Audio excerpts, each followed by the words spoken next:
Within the time that it takes to drink a cup of tea, Sun Shi led Yu Fu and Tianshu out. The treatment was completed this quickly? Looking at Eunuch Gao's expression, that should be the case.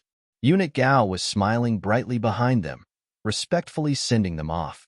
His Majesty is currently sleeping. Deity of Medicine, please wait. Deity of Medicine saving His Majesty is my Eastern Ling's benefactor. We have cleaned up a palace, and we invite Deity of Medicine to stay in the palace and be served by us servants. There's no need. Though Marquis Gu's manor is a bit small, it's enough for me to live in. I specifically came to see Yu Fu, not to treat your emperor. There's no need for you to get close to me. Eunuch Gao, the great deity of medicine, really did not care for any kindness that was offered. Many thanks, deity of medicine, for treating Father Emperor. Many thanks, deity of medicine. The second prince repeatedly bowed, and before he could stop, the eldest prince also joined in. Many thanks, deity of medicine. As his son, I will be sure to thank deity of medicine for helping. A few doctors from the imperial physicians group ran out, looking at Sun Shi with wolf-like gazes. They were all too eager to bring him back to the imperial physicians group for research. Deity of medicine, we lowly officials do not dare ask how you treated him, but may we ask exactly what illness was afflicting His Majesty? Added together, the imperial physicians were roughly the same age as Sun Shi. They reverently stood in front of him and repeatedly cupped their hands while bowing. They had already checked the emperor's pulse, and the previously weak pulse had fully returned to normal. Aside from divine power, what sort of medicine could achieve this? The deity of medicine, he truly was worthy of the title. To physicians, being able to know a little more about illnesses that they did not know about made them happier than being given 10,000 taels of gold.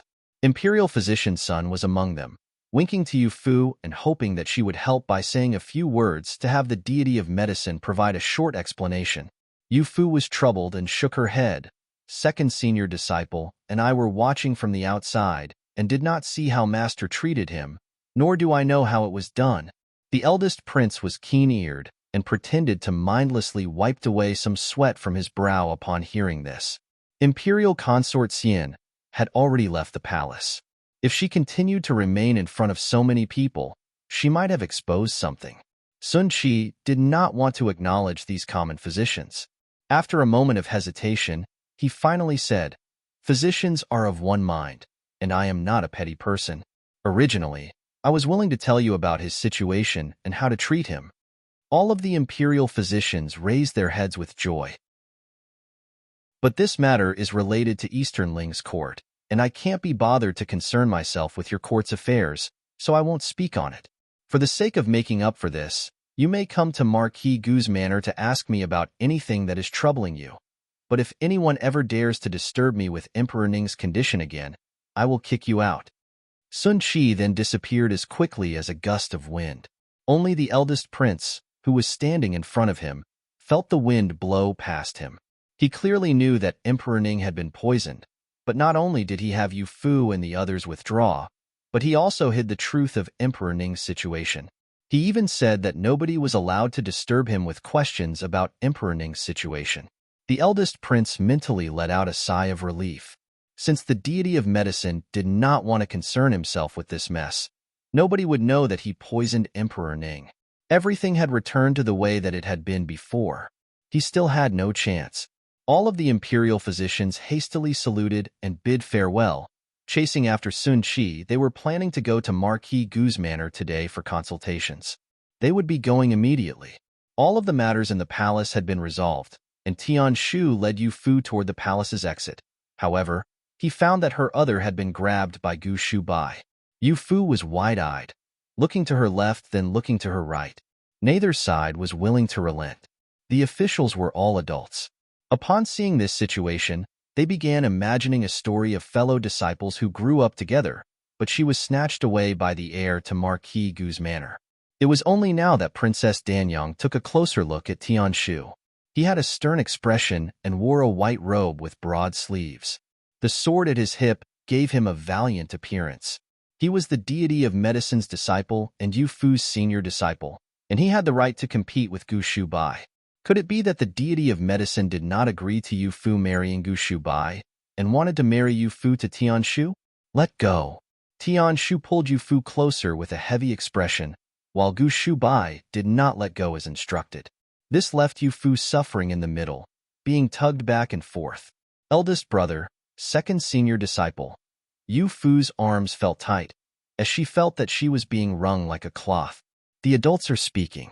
Children should not interrupt. Gu Shubai and Tianshu spoke at the same time. Their eyes met, and sparks flew. The spectators to the side watched this with great interest. Internally, they wondered, between the heir to Marquis Gu's manor and a disciple of Immortal's Valley, who would win and who would lose. Yu Fu miserably said, "But it hurts." Gu Shubai immediately let go, and Yu Fu was pulled to Tianshu's side. He provocatively looked at Gu Shubai, then led Yu Fu out without looking back. Gu Shubai looked displeased. After cupping his hands to everyone, he also left. Some of the older officials were very emotional. How it is to be young, being able to compete for love. It must be great to be young. How enviable. That's right. Say His Majesty confers young Miss Yu Fu with the title of princess. Once she is a few years older, it might not be just the heir to Marquis Gu's manor who is competing for her. In Shua's eyes became cold, while the second prince faintly smiled. Nobody knew what they were thinking. On the carriage ride back to the manor, Yu Fu was gasping for air from laughing. Second senior disciple, did you learn some bad tricks from Master? In the past, you didn't know how to act. The three sat in the same carriage, with Yu Fu sitting in the middle and Gu Shubai and Tianshu sitting to her two sides. He pointed at Gu Shubai with his chin. The eldest young sir's acting was even better.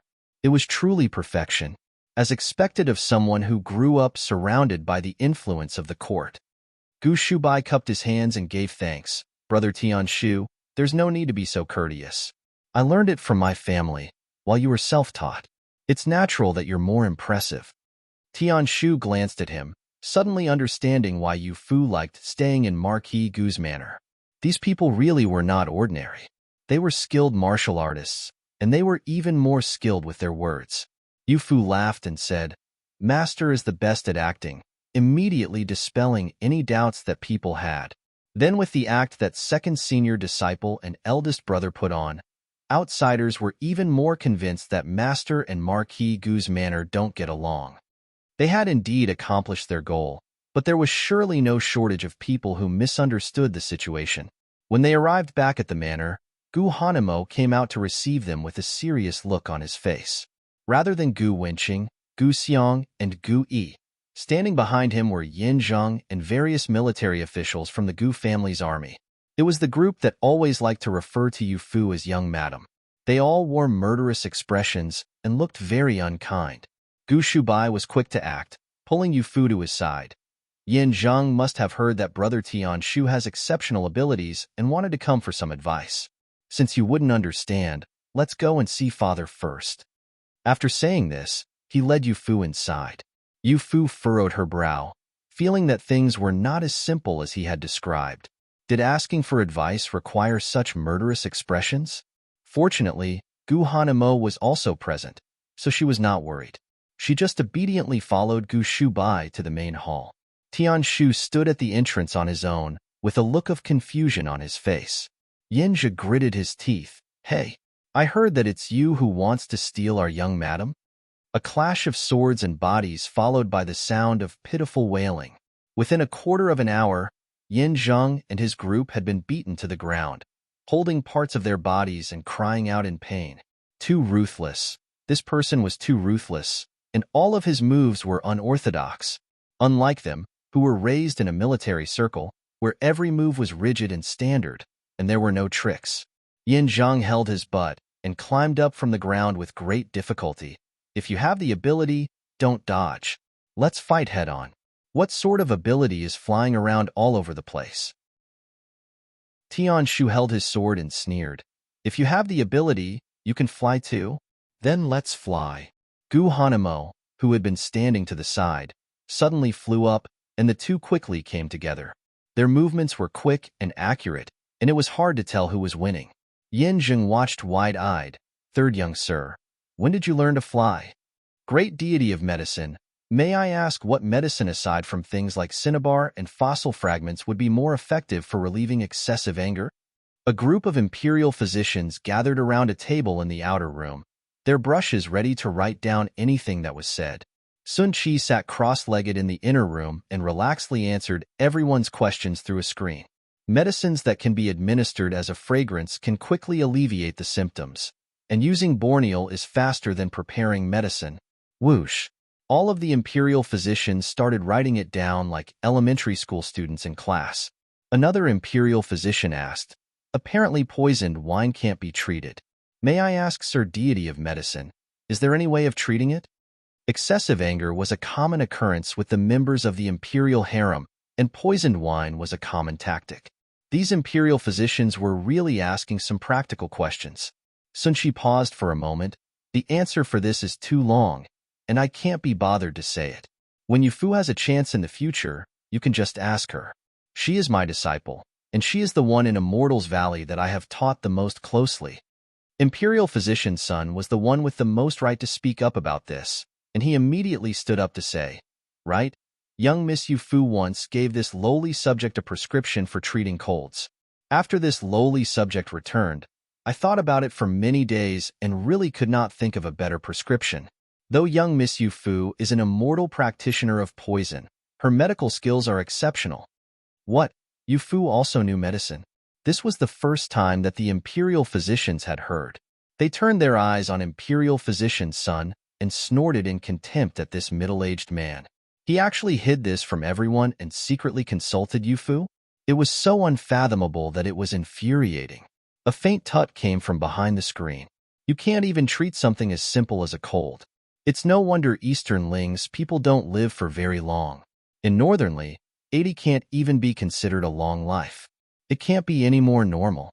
Regardless of whether it was Eastern Ling or Western Kuan, people very rarely heard any news from Northern Li. Suddenly hearing Sun Qi bring it up, everyone's ears perked up.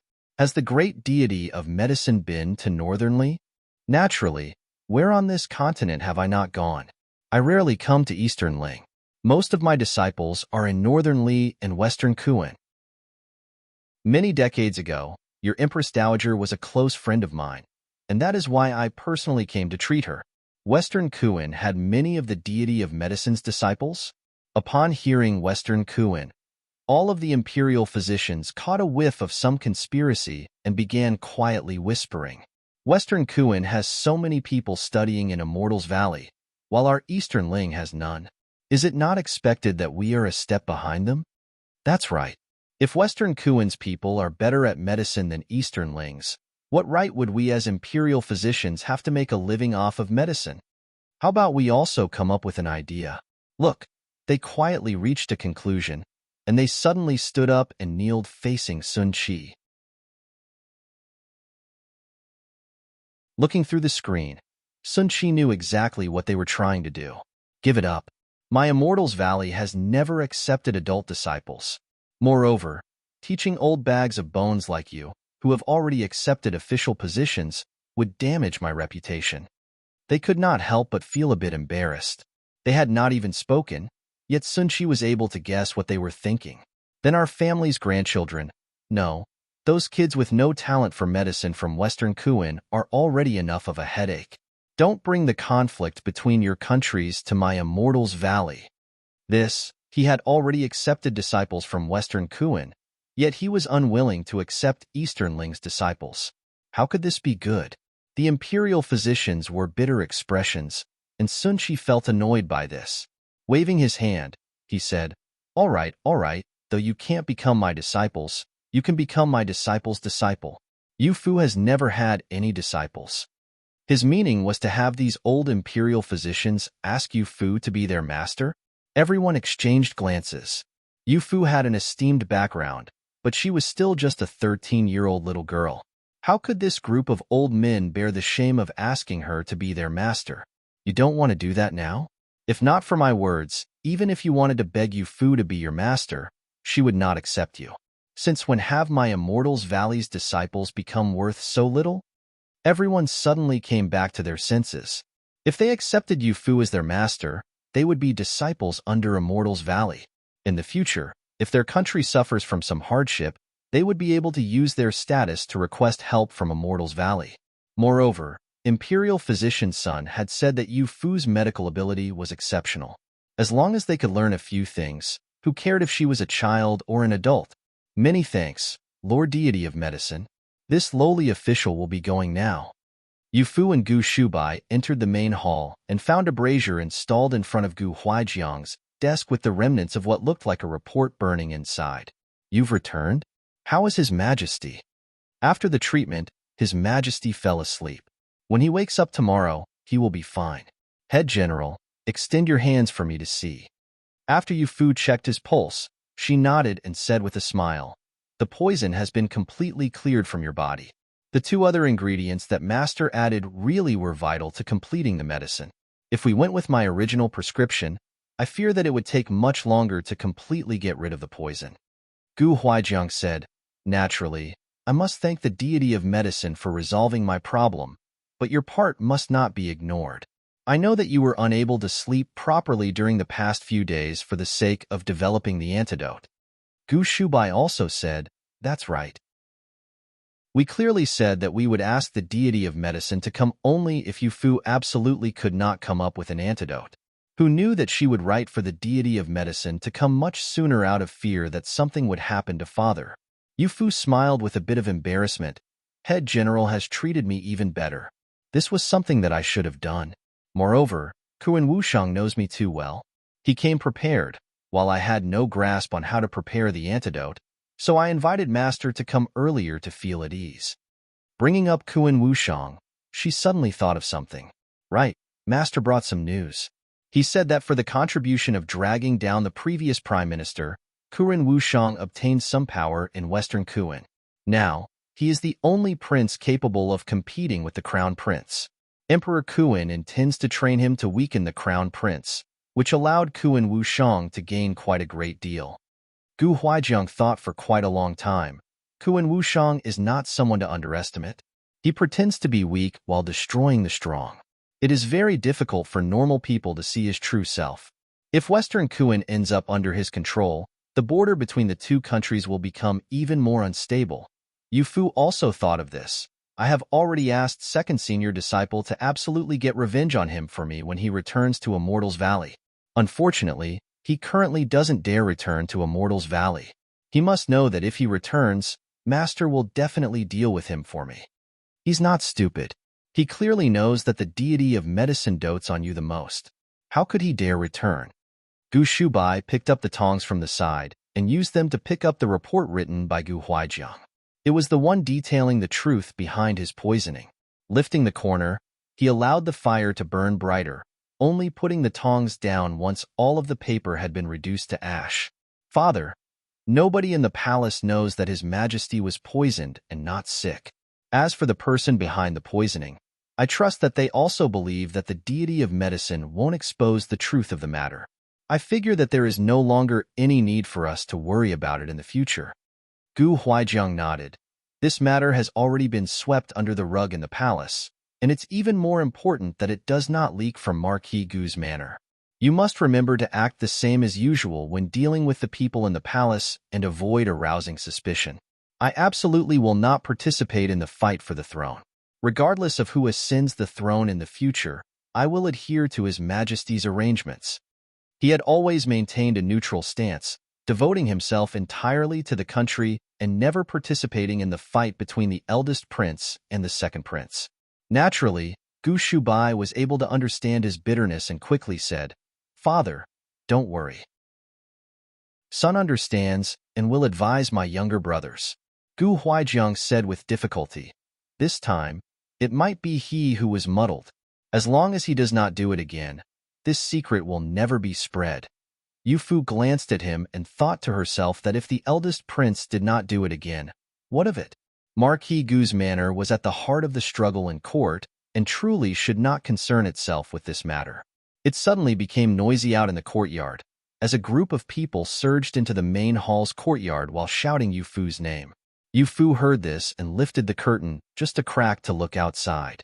It turned out to be the group of imperial physicians. Had they not gone to consult Master about medicine? She heard them repeatedly say, Young Miss Yu Fu, where are you? We wish to become your disciples. Young Miss Yu Fu, please accept us. Following the astonishing performance at the previous Mid-Autumn Festival's banquet, Yu Fu had become a beloved figure of Linen. It was not because of the deity of medicine's arrival, allowing everyone to know that Yu Fu was the favorite disciple of Immortal's Valley and was a direct disciple of the deity of medicine. Nor was it because Emperor Ning granted Yu Fu the title of princess after recovering as promised. He also granted her the land of Zhenjiang. Thus she became Princess Zhenjiang. It was also not because many imperial physicians suddenly became her disciples over the course of a single night.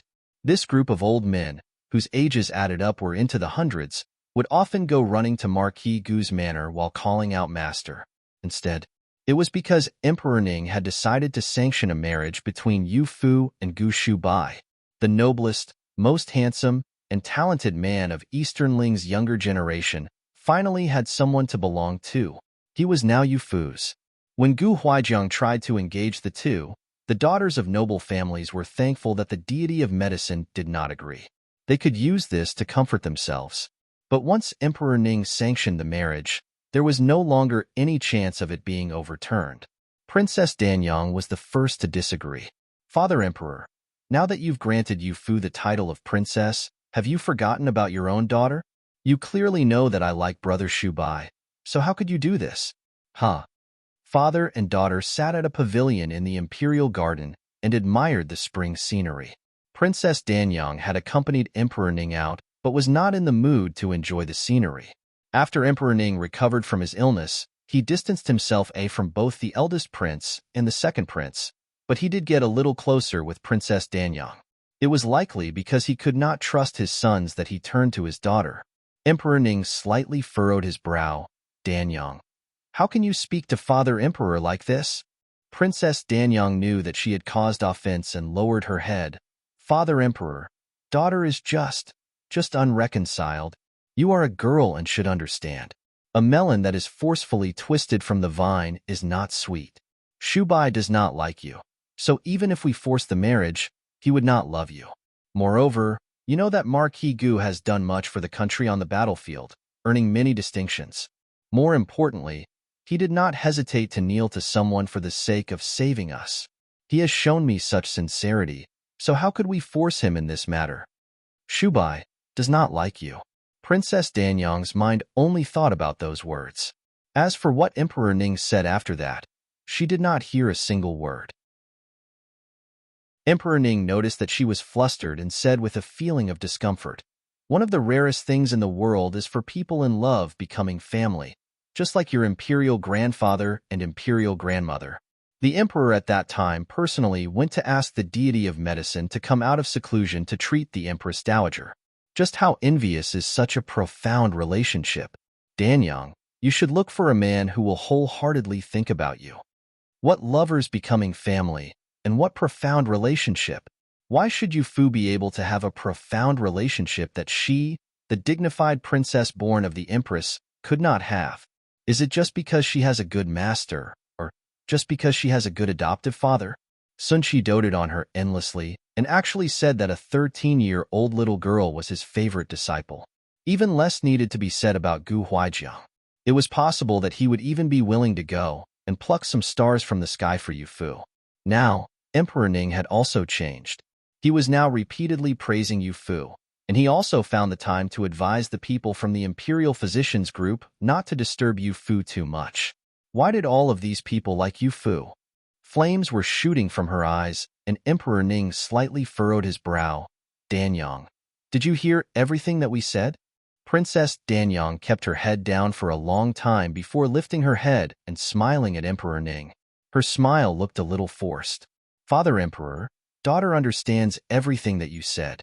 Many thanks for the advice, Father Emperor. But Father Emperor granting Yu Fu the title of princess, isn't that a little too much? As daughter sees it, granting her the title of perfectual princess is already a heavenly favor. She could no longer say anything about Gu Shubai's marriage, thus she could only change her angle of attack to try and stop it. Emperor Ning thought about it, then waved his hand, saying, "No, it's not too much. We were very sick this time, and the imperial physicians were powerless. We promised the deity of medicine to give him anything that he wanted. So how could we say that but not honor it? Moreover, he didn't want anything. If we did not confer Yu Fu the title of princess, would it not invite mockery from everyone, saying that the emperor of Eastern Ling's life isn't even worth the title of princess? Naturally, Princess Danyang did not dare make light of Emperor Ning's life. But Yu Fu being conferred the title of princess put her on the same level as her. This was something that she just could not accept. Emperor Ning seemed to realize what she was thinking and continued. Moreover, it's not entirely because of the deity of medicine. It's also for Marquis Gu. He dropped to his knees to beg him, and this was seen by a full courtyard of people. He is already the prominent marquis and general. If he was to be conferred any additional titles, he would become an imperial lord. Between princess and imperial lord, which titles is nobler? Princess Danyang disappointedly said, so that's the case. Our Eastern Ling has never conferred anyone the title of imperial lord. If it was conferred, court would become unstable. But if it isn't conferred, Father Emperor would seem too stingy in handing out rewards. It was fortunate that he did not confer Gu Huaijiang with the title of imperial lord. Otherwise, when Eastern Ling was handed to the second prince, how could he deal with such a powerful lord? If one side gained, the other side would lose. On one side, there was the stability of the throne, and on the other was her personal spite. At a time like this, Princess Danyang was immediately able to recognize which was more important. She took a few deep breaths to calm herself down. The stability of the throne was more important. Only with the second prince becoming the emperor would she have any true influence. As for Yu Fu, she could slowly come up with a plan. Author's note. All right, Yu Fu's identity as princess has been revealed. Did everyone manage to guess correctly?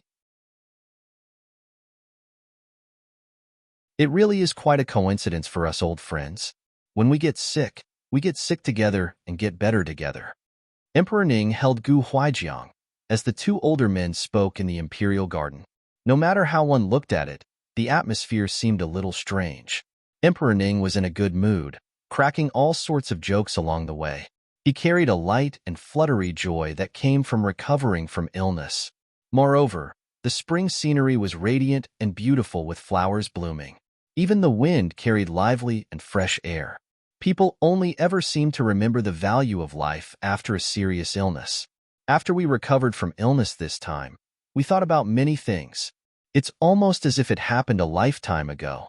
Huaijiang, have you ever thought about such things? Gu Huaijiang said with a smile. This subject is an unrefined person. My life was often at risk on the battlefield. When I was younger and suffered from a serious injury, I would think about such things. Now that I am much older, if I thought about those sorts of things every time, there would be no need to send me to battle. What he said was indeed true. Emperor Ning had always been the previous emperor's favorite prince and had smoothly become the crown prince without any problems. After the previous emperor passed away, and he became the emperor, he never faced a threat to his life. This was the first time that he had to feel threatened by death. You've spent so many years protecting Eastern Ling's borders. It has truly been hard. We've already reached this age. In the future, don't go to the battlefield. If anything comes up, have Shubai and the others go. Shubai and Jiugu are both very steady, while Hamo's ability with the sword is exceptional. The children can help share your burden. If Emperor Ning had said this in the past, Gu Huaijiang would definitely believe that Emperor Ning was jealous and suspicious of him. Today, however, he could tell that Emperor Ning was showing his concern for him, fearing that he would lose his life on the battlefield. Gu Huaijiang cupped his hands and said, "To be able to earn your majesty's trust, this subject thanks your majesty on Shubai and the others' behalf. It's just that they are still young and do not have enough experience on the battlefield. Young birds need to fly with the old birds enough to know what they are doing." Emperor Ning said, "We understand. Who doesn't worry about their sons? Moreover, Shubai and the others are so filial. Huaijiang, you are lucky. Your sons are all outstanding. Your Majesty's princes are the truly outstanding ones who far surpass my sons. Your Majesty only pays attention to how understanding and capable he is, but does your Majesty know how naughty my two youngest are? They leave me worried to no end."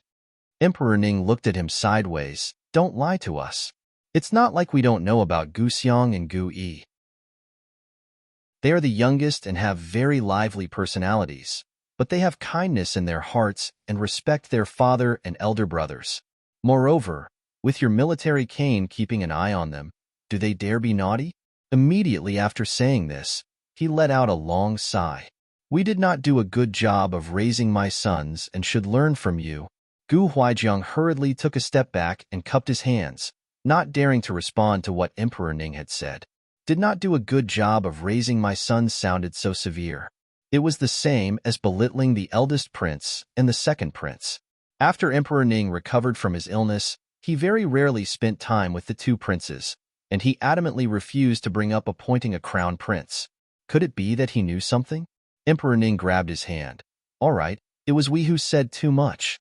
We invited you into the palace today to thank you. It would not do to make you worried.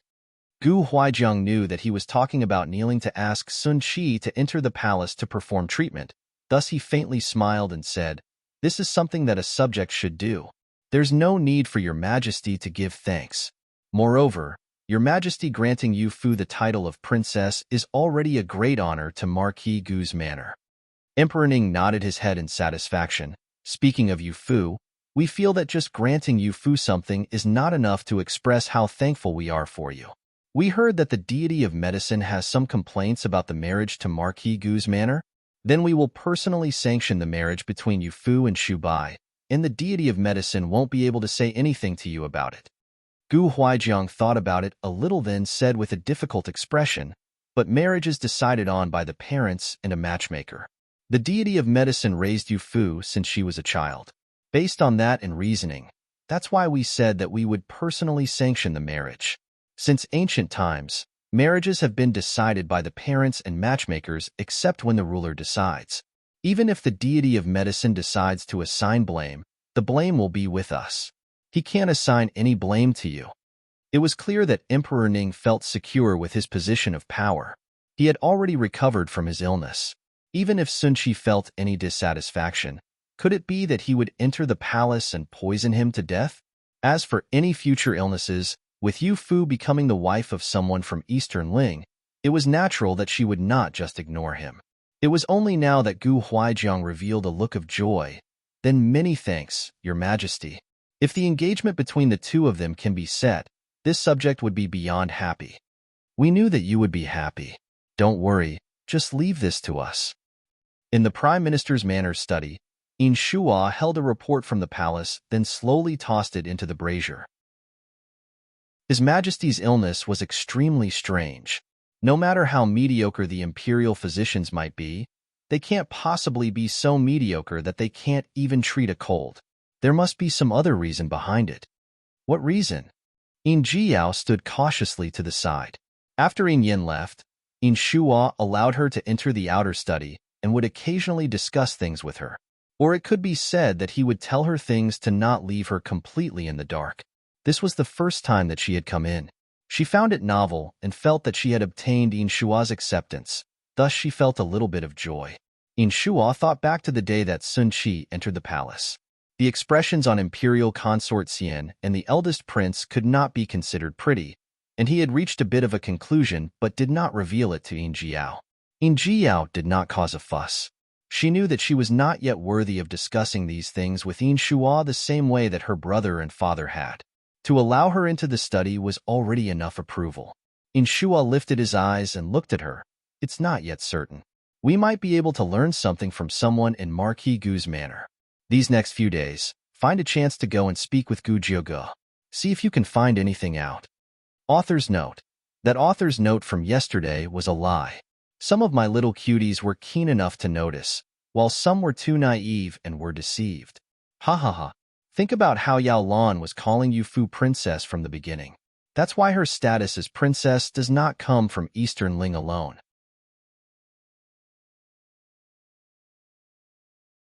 Just as In Jiao was struggling to come up with an excuse to look for Gu Jiugu, she suddenly heard that the palace would be holding a spring banquet. Spring was the busiest time for the daughters of distinguished families.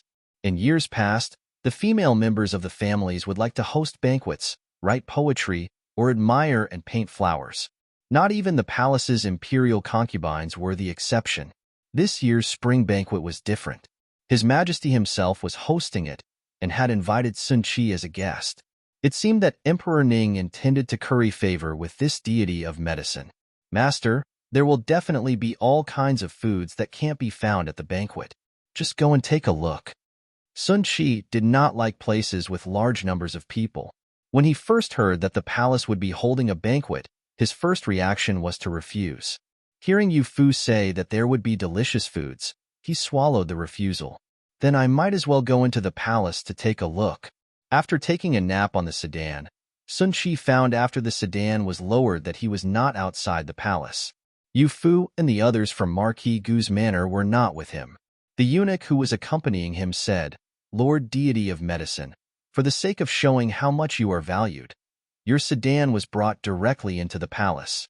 As for Lord Marquis Gu and the others, they stopped outside the palace gates and will only be able to come in later. Please come and rest in Qingyuan Palace for now. His Majesty is respectfully waiting for you inside." In any case, Gu Huaijiang is a marquis, yet he can't even enter the palace on a sedan? Yu Fu has already been granted the title of princess, yet she also needs to get off her sedan outside the palace. Is this how your Easternling thanks me? The eunuchs bowed in fear, terrified of angering him.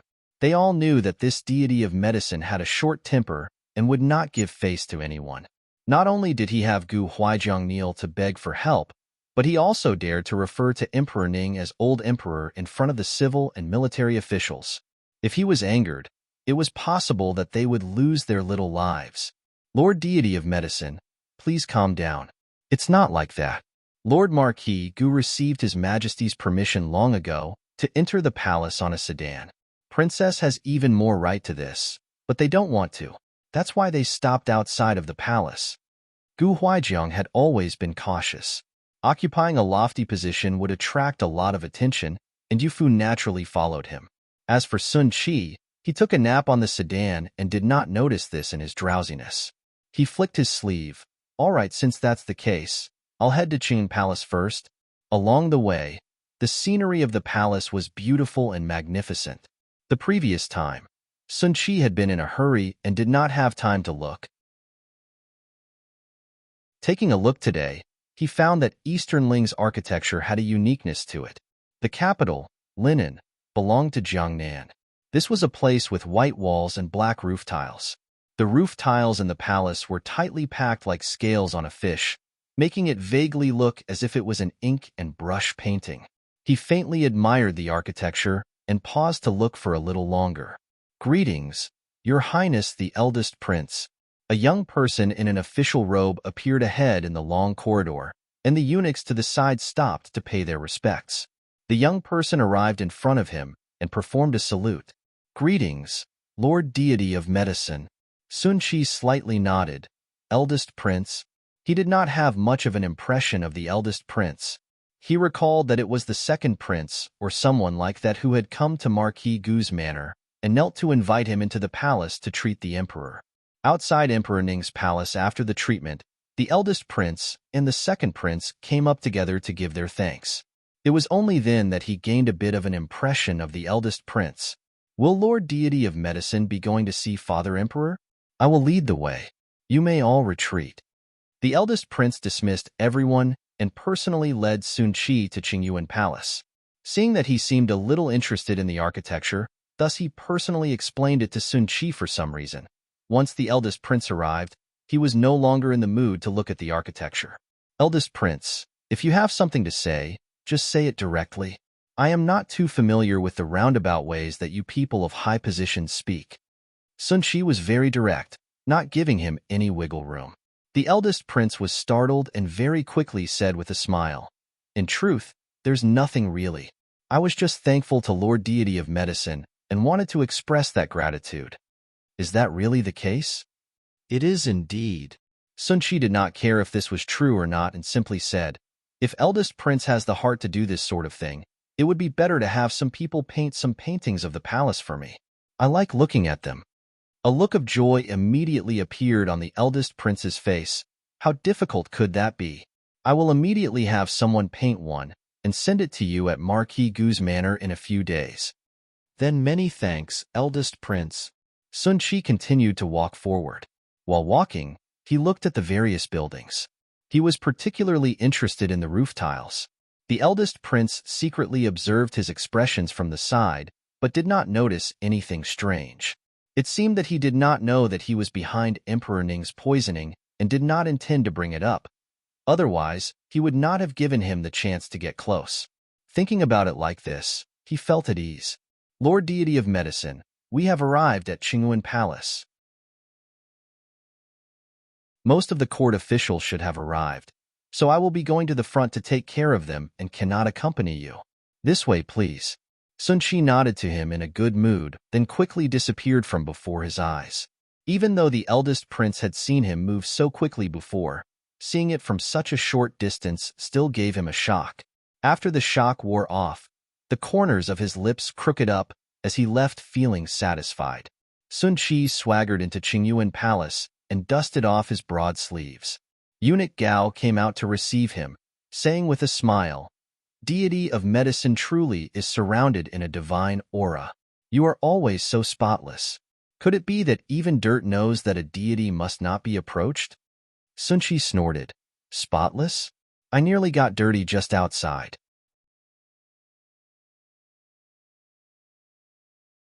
Eunuch Gao could only smile and agree. Yes, yes, yes. This servant will immediately go and order for the corridor to be cleaned and ensure that it is spotless. After saying this, he said to his subordinates, "Did you not hear what Deity of Medicine said? Quickly go and clean up." The eunuchs exited in single file, neither daring to go against Eunuch Gao's instructions nor daring to neglect Sun Chi in the slightest. When Sun Chi stepped into the palace, Emperor Ning was seated on a sofa drinking tea. Upon seeing him, he hastily stood up. "Deity of Medicine, please come and sit." He was rather polite, standing up himself to receive him. Sun Chi walked over and sat across from him. "Your Majesty has been courteous." Emperor Ning cheerfully brought the pastries on the table over to him, hearing that Deity of Medicine likes food. "So we had some pastries prepared for you. Do you like them?" Sun Chi's gaze landed on the table. His white eyebrows quivered slightly, and a faint smile appeared. He reached out and picked up a pastry without knowing what type it was and took a bite before frowning. This was good. There was meat inside. Emperor Ning observed his expressions from the side. Seeing that he seemed satisfied, he gained a bit more conviction in what he was about to say. "Deity of Medicine, we wish to venerate you as a teacher of the country. What do you think of it?" "No need. I have never gotten involved in the court affairs of the three countries. Rather, being conferred a title would be a burden." Sun Chi ate while frankly refusing the offer. It seemed that this was not his first time refusing such a thing, as he had done it so smoothly. Emperor Ning was a little disappointed, but Deity of Medicine did save our life. If no additional reward is given, it might make our Eastern Ling look stingy. Being conferred a court title is not a good thing to me. There's no need for your Majesty to consider such a thing. Emperor Ning was expressing his kindness, so Sun Chi was a little embarrassed after declining. Otherwise, he would have gotten annoyed much sooner. Emperor Ning tested the waters and said, "All right, since that's the case, we will thank Deity of Medicine from a different angle. We will personally sanction the marriage between Yu Fu and Marquis Gu's heir. What does Deity of Medicine think?" "Humph, humph." Sun Chi held his throat and coughed a few times. A piece of pastry that had not yet been swallowed was caught in his throat, and it finally went down after coughing for quite some time. He was completely exasperated. What sort of thanks is that? I still haven't agreed to it. How can your Eastern Ling just do as it pleases? But we heard that Yu Fu likes her eldest brother Shubai the most. So why does Deity of Medicine not agree? Sun Chi hollered. Yu Fu is only 13 years old. What is the rush? If you worked hard to raise a daughter, would you be willing to let them just marry someone? Would he? He really would. Emperor Ning smiled bitterly and said, "We really would be willing. We would be all too eager for that to happen. Unfortunately, Shubai does not like our Princess Danyang. He only likes Yu Fu. Even if we wanted it to happen, it can't." Sun Chi wore a doubtful expression. It seemed that he did not feel that Gu Shubai was particularly great, Is that brat from the Gu family really that popular? Of course. Even our princess born of the Empress likes him. How many girls in the capital around that age don't like him? Deity of medicine, Shubai is already 21. If their engagement remains in question, he will be stolen away by someone else. Sun Qi nearly leaped up from his seat. Who dares? Who would dare to steal away Yufu's man? They must be tired of living. Emperor Ning saw that there was progress and struck while the iron was hot, saying, "There are plenty. Has Deity of Medicine not heard? In the past, the Liu family had a young miss who wanted to steal him away, even causing a commotion at our banquet. Fortunately, she did not hurt Yufu." What? She even dared to hurt Yufu? Sun Qi was so mad that his eyebrows and beard were trembling. How can that be accepted? Our Yufu is only 13 years old. How could she be able to fight off the older girls? That's why we were wanting to set it now to keep others with wicked intentions from hurting Yufu. What do you think of this? Since it was concerning Yufu's safety, Sun Qi finally calmed down and began thinking about Emperor Ning's words. It was often said that petty people were hard to defend against. Yufu did not have the physical abilities that he had. In fact, she did not really know any martial arts at all. If someone wanted to hurt her, it would be all too easy. That boy Gu Shubai was indeed not bad. It was just that he could not agree too quickly in front of Emperor Ning. Emperor Ning could tell that he did not dislike Gu Shubai, thus he patiently guided the discussion. Actually, if you think about it, all girls will need to get married when they grow up, and is there a better young man out there than Shubai? How about this? Set the engagement first, and it will just be an engagement. If Deity of Medicine is truly dissatisfied after 2 years, can't we just call off the engagement? Engagements can be called off? For others, they naturally cannot. But you are the Deity of Medicine, and we are the Emperor. If we want to call it off, it can be called off. Deity of Medicine, you must think carefully. Sun Qi hesitated for a moment before finally saying, "All right, then just set it for now. When I find a better young man, I will come back." Emperor Ning, he had casually said it, but did Sun Qi really believe that an engagement could be called off? A marriage sanctioned by the Emperor, that is something that does not allow for refusal. Sun Qi spoke as if he was buying cabbage from a street market. He really was unbelievably casual. Emperor Ning did his best to maintain his smile. "All right, then it's been decided. Since Deity of Medicine has allowed it, we can feel at ease with announcing it." Sun Qi snorted. "Shouldn't your majesty worry a little about your own daughter? For a girl as old as that Princess Danyang, in Eastern Ling, she should have already gotten married, right?"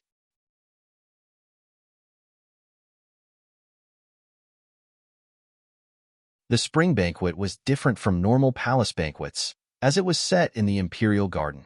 The Imperial Garden was completely packed with people, and Yin Jiao was searching through the crowd for Gu Jiugu. However, she could not find him. Passing by some rockery, she suddenly heard a familiar voice come from the bamboo forest behind the rockery. This voice, was it not Gu Jiugu? She rejoiced and was about to pass by the rockery and walk over when she suddenly heard a girl's voice. "Second brother, what secret did you want to tell me that not even eldest brother can hear about?" Yin Jiao immediately stopped in her tracks. The only person who would call Gu Jiugu this way was Yufu, the newly appointed Princess Junjiang. Yufu and Gu Jiugu faced each other in the forest. She was dressed beautifully for today's palace banquet. Since being conferred the title of princess, Emperor Ning sent clothes and accessories fit for a princess. Yufu found the accessories to be too heavy and cumbersome, but she was fond of the outfit's broad sleeves. Thus she was wearing a light yellow dress with broad sleeves. The long dress draped down to the ground of the vibrant bamboo forest, making her look like a young bamboo stalk. Yin Jiao moved smoothly to hide behind the rockery, wanting to hear what the siblings were saying. Gu Jiugu's voice was a little lethargic. "Yes, not even eldest brother can hear about it. Yufu, have you heard about how His Majesty plans to sanction a marriage between you and eldest brother?" Everyone in the capital knew about this piece of news, and Yufu naturally knew about it. She gently nodded. Gu Jiugu was quite shaken by her gentle response and was a little emotional. "Do you really want to get engaged to eldest brother? I mean to say, do you not need to think it over a little?" Yin Jiao's heart skipped a beat. She felt that there was something off about Gu Jiugu's tone. With someone of Gu Shubai's caliber, even if Gu Jiugu doted on his little sister, Yu Fu, he should not try to stop her. He should feel more at ease. His tone, however, did not sound this way. Rather, it sounded as if he wanted to compete against Gu Shubai for Yu Fu. There were so many girls in the capital that liked Gu Jiugu. Could it be that the one he liked was Yu Fu? Yin Jiyao was suddenly struck by a feeling that could not be described. She raised a hand to hold her chest, as her elegant eyebrows slightly furrowed. She then heard Yu Fu's voice come from inside the bamboo forest. So second brother wanted to ask about this? I don't need to think it over. Head general and big brothers show such concern for me. Could it be that second brother doesn't want me to continue living in Marquis Gu's manor? If she became Gu Shubai's wife, she would be able to remain in Marquis Gu's manor for the rest of her life. Gu Jiugu's voice became a little rough. I want you to stay in Marquis Gu's manor, but there's no need to marry eldest brother to stay in Marquis Gu's manor. Could it be that, in your eyes, only eldest brother treats you well? What about me? No matter how clueless Yu Fu was about relationships between men and women, she was able to understand what Gu Jiugu meant. When he had pulled her away earlier, Gu Shubai was just off to the side. Yet he did not ask a single thing. Eldest brother already knew that second brother was going to talk about this? She was complaining incessantly to herself. She clearly knew that if Gu Shubai was present, things would be even more disastrous. Yet she was a little unprepared and did not know how to turn Gu Jiugu down. Naturally, second brother also treats me well. Although third brother looks cold and doesn't like to speak, I know that he does his best to treat me well. Fourth brother is kind and gentle when dealing with his younger siblings, and fifth brother and sixth brother have accompanied me in playing around. Everyone treats me very well. Yu Fu looked up at him and slowly said, but I can't marry everyone who treats me well. Gu Jiugu could not stop himself from taking a step back, only stopping once his path was blocked by some bamboo. On the surface, Yu Fu's words did not sound like much, but listening on a deeper level, they were quite embarrassing. That's right, there were so many men who treated her well. If she married every single one of them, just how many marriages would there be? Since she had chosen Gu Shubai, she must have thought it over long ago and did not just make a rash decision. Yu Fu continued, second brother, please don't worry. Although I am young, I have my considerations about people. That's why there's no need for second brother to worry about me. Where exactly am I worse than eldest brother? Is it because eldest brother is the heir? Yu Fu furrowed her brow. She did not think that he would say such a thing. In second brother's eyes, am I someone who only pays attention to vanity and people with influence? Gu Jiugu suddenly woke up from his daze and realized how hurtful his unconscious words had been. He tried to explain, Yu Fu, I didn't mean it that way. Second brother, if you really want to know, I will tell you where you don't match up to eldest brother. Yu Fu's gaze was steady with a natural iciness. The broad-sleeved princess dress that she wore was very fitting. For a moment, Gu Jiugu was caught unprepared. He felt that she was a natural-born princess. Yu Fu said, when it comes to martial arts and talents, there's naturally no difference between the two of you.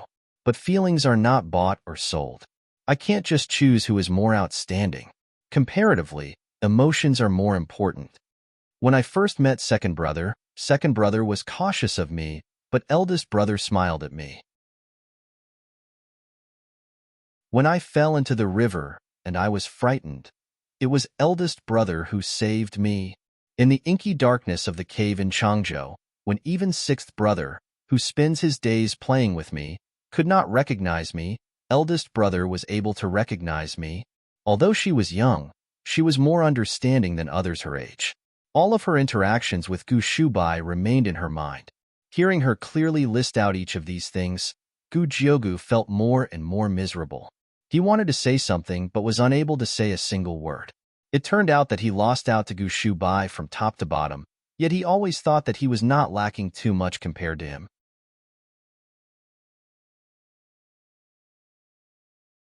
In the Imperial Garden, there was a stream that ran through the middle, and the seating was arranged along this stream. From top to bottom, it was beautifully chaotic and quite entertaining. It was just that the seating arrangement was a little odd. In the past, the imperial harem would be seated below Emperor Ning, The princes and princess would be seated below the imperial harem, and below them would be the top civil and military officers, Gu Huaijiang and Yin Yan. This time, however, with just the addition of Sun Qi, the arrangement was drastically different. Below the emperor was the imperial harem, but below the imperial harem was Sun Qi alone. Below him, Gu Huaijiang and Gu Jiugu were seated together. Yin Shuo and Yin Jiyao were seated together, and Gu Shubai and Yu Fu were seated together. It was only then that we reached the eldest prince and the second prince. Princess Danyang was seated below the two princes. When she looked up at Emperor Ning, she would always see Yu Fu seated with Gu Shubai. She was a princess not of the imperial bloodline, so why was she seated so much higher than her? Emperor Ning assigning Sun Qi to sit above them was one thing, but why have Gu Huaijiang's group and Yin Shua's group seated above the princes? The eldest prince and the second prince were the ones who felt this change in seating the most. Emperor Ning no longer wanted to be close to them. On the other hand, he was much closer with Gu Huaijiang. It was probably the case that he found it hard to elevate him alone above the princes. Thus he also brought Yin Shua up to the front. But Gu Huaijiang's position was still higher than Yin Shua's. It was clear just how much more he valued him than Yin Shua. Moreover, even Gu Shubai, the heir to the family, was able to occupy a higher seat than the princes. It could be seen just how much Emperor Ning valued Marquis Gu's manner. With this arrangement, the eldest prince was seated just below Yu Fu. He decided to chat with Yu Fu. Sister Yu Fu. Yu Fu heard his voice and turned her head. It turned out to be the eldest prince, brother Yi Zhao. The eldest prince nodded with a smile. It's rare for the deity of medicine to visit Eastern Ling, so you must have been busy with taking care of him these past few days, right? I heard that the imperial physicians have been visiting Marquis Gu's manor and causing you trouble. It's to the point that it's made me embarrassed to go and look for you. Yu Fu smiled and said, there's no harm done. His Majesty told them to not visit Marquis Gu's manor to look for me too often. As for Master, senior disciple is taking care of him, so I'm not busy. Seeing that Yu Fu's attitude was the same as usual, the eldest prince was finally convinced that his poisoning of the emperor had not been discovered. After a pause, he asked, the fiefdom that Father Emperor conferred to you, do you know where it is? Yu Fu said, I heard that it's in Zhenjiang, but I don't know what sort of place Zhenjiang is. The eldest prince knew that she was not from Eastern Ling, thus explained to her in detail. Zhenjiang is to the north and is near Northern Li. Although it's near the border, it's very fertile. The people of Northern Li are unlike the people of Western Kuan. They would never head south to invade. At a certain day every year, the local official will send the taxes and offerings to the capital, and all of that revenue belongs to you. Huh. So a conferred fiefdom has these benefits. I thought that it was just a title, and not like a granting of territory to have princes and princesses go and govern them. Yu Fu had never concerned herself with these sorts of things. This was the first time that she had ever heard someone talk about what it meant to be conferred a fief. The eldest prince said, although there's no right to govern, nor is there any need to leave the capital to personally guard it, all of the benefits that should exist are present. You are not yet an adult, so have you thought about who you will have manage it? Yu Fu turned her head.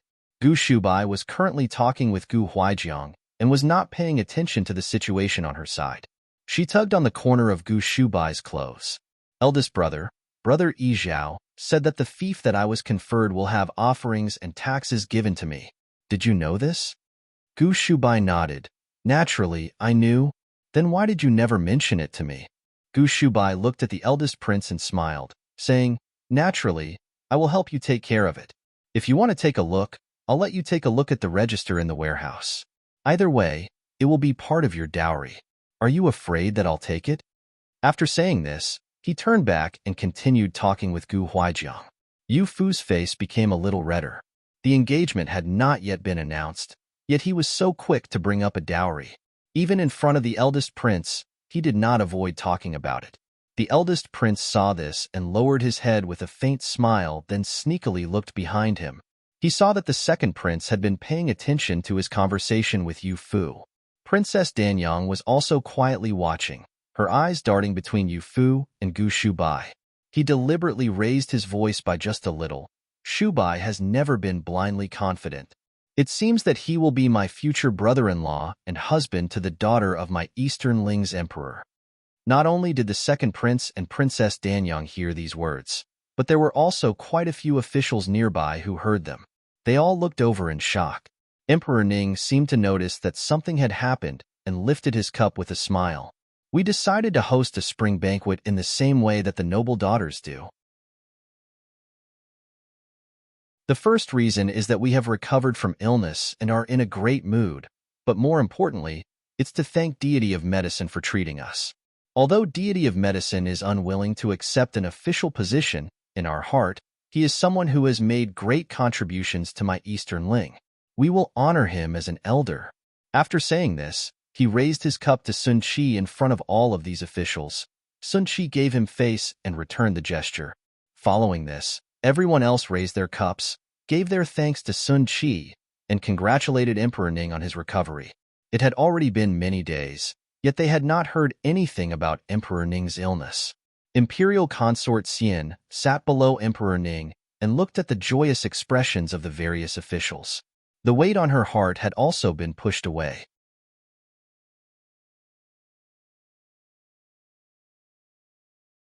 Emperor Ning lifted his cup a second time. Also, taking advantage of the beautiful spring atmosphere, we have a joyous matter to announce. Joyous matter? Every time that there was an imperial banquet, there would be all sorts of joyous matters. It was never more than Emperor Ning and some member of the imperial harem taking note of some family's young sir and some family's young miss, then putting them together. As a result, when everyone heard this, they did not think much of it. This announcement was likely to be what the eldest prince had just mentioned, right? Sure enough, Emperor Ning smiled and said, "We have already asked Deity of Medicine for his opinion in the matter of sanctioning a marriage between Princess Junjiang and Marquis Gu's heir. Because the princess has not yet become of age, it's currently just an engagement. The wedding will take place 2 years from now." This matter had been leaked a long time ago, and today was just a formal announcement. Any feelings of dissatisfaction were now secretly pushed into the corners of their hearts, and nobody voiced them. This was true for the second prince. This was the case for Yin Shuo and Gu Jiuge. Gu Huijiang was paying particularly close attention to his expressions. Fortunately, Gu Jiuge did not react too much. He just quietly downed his cup of wine. He was thinking about the final words that Yu Fu had said before leaving the bamboo forest. The scenery invokes memories of a distant place. The flowers falling with the rain and wind signal the passing of spring. Would it not be better to hold dear those close by? Miss Yao Yu is deeply in love with second brother, and there are even more girls at your side who love you. Second brother, do not let them down. Yu Fu did not like him. Could it be related to these girls who loved him? If there were not so many girls at his side, would Yu Fu have liked him? Gu Huijiang was a little concerned and looked over at Gu Shubai. The latter gave him a look that told him to relax. Even though Gu Jiegu liked Yu Fu, he would not hurt his brother's feelings over that. This was something that Gu Shubai had faith in. They were brothers of the same flesh and blood. It was certain that they understood the situation perfectly well. More importantly, he had already spoken with Yu Fu in private. Given Gu Jiege's personality, he would surely forget about it in due time. After Yin Shuo fiddled with his cup, he suddenly heard Yin Jiao mumble. The scenery invokes memories of a distant place. The flowers falling with the rain and wind signal the passing of spring. Would it not be better to hold dear those close by? Yin Shuo slightly furrowed his brow. "Jiao, what are you saying?" "It's nothing, eldest brother. I just feel that this poem was too nice. That which does not belong to you will remain out of reach, and it would be better to turn your attention to those that you can have. Don't you think so?" Yin Shuo's gaze immediately became unkind. Staring at Yin Jiao fiercely, his eyes were as sharp as a hawk's. They were exactly the same as the previously influential Yin Yin. Yin Jiao shuddered, not knowing how her words had provoked Yin Shuo and made him so angry. Yin Shuo stared at her for a long time before finally looking away. It turned out that she was not talking about him. He had thought that Yin Jiao was mocking him for being unable to get Yu Fu but still yearning for her. After much thought, Yin Jiao could not possibly have the courage to do that.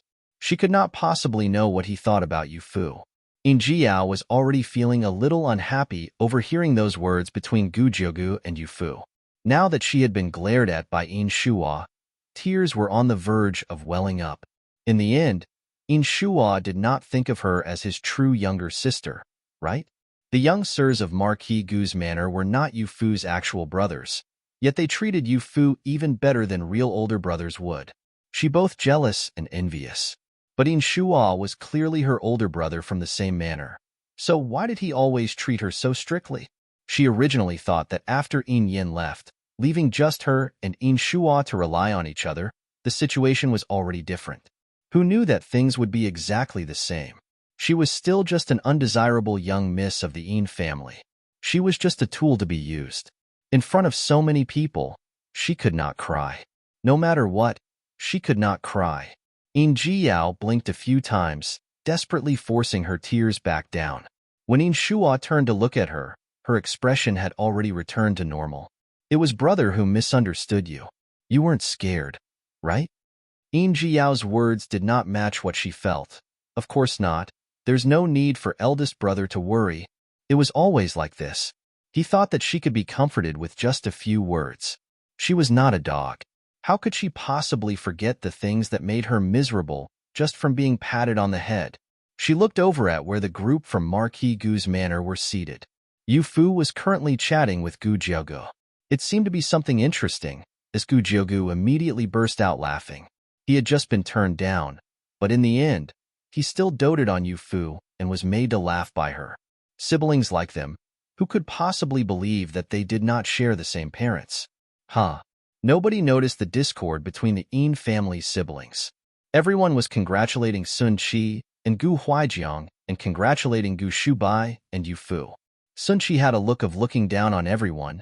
Don't congratulate me. It's already quite good that I didn't refuse. What is there to congratulate?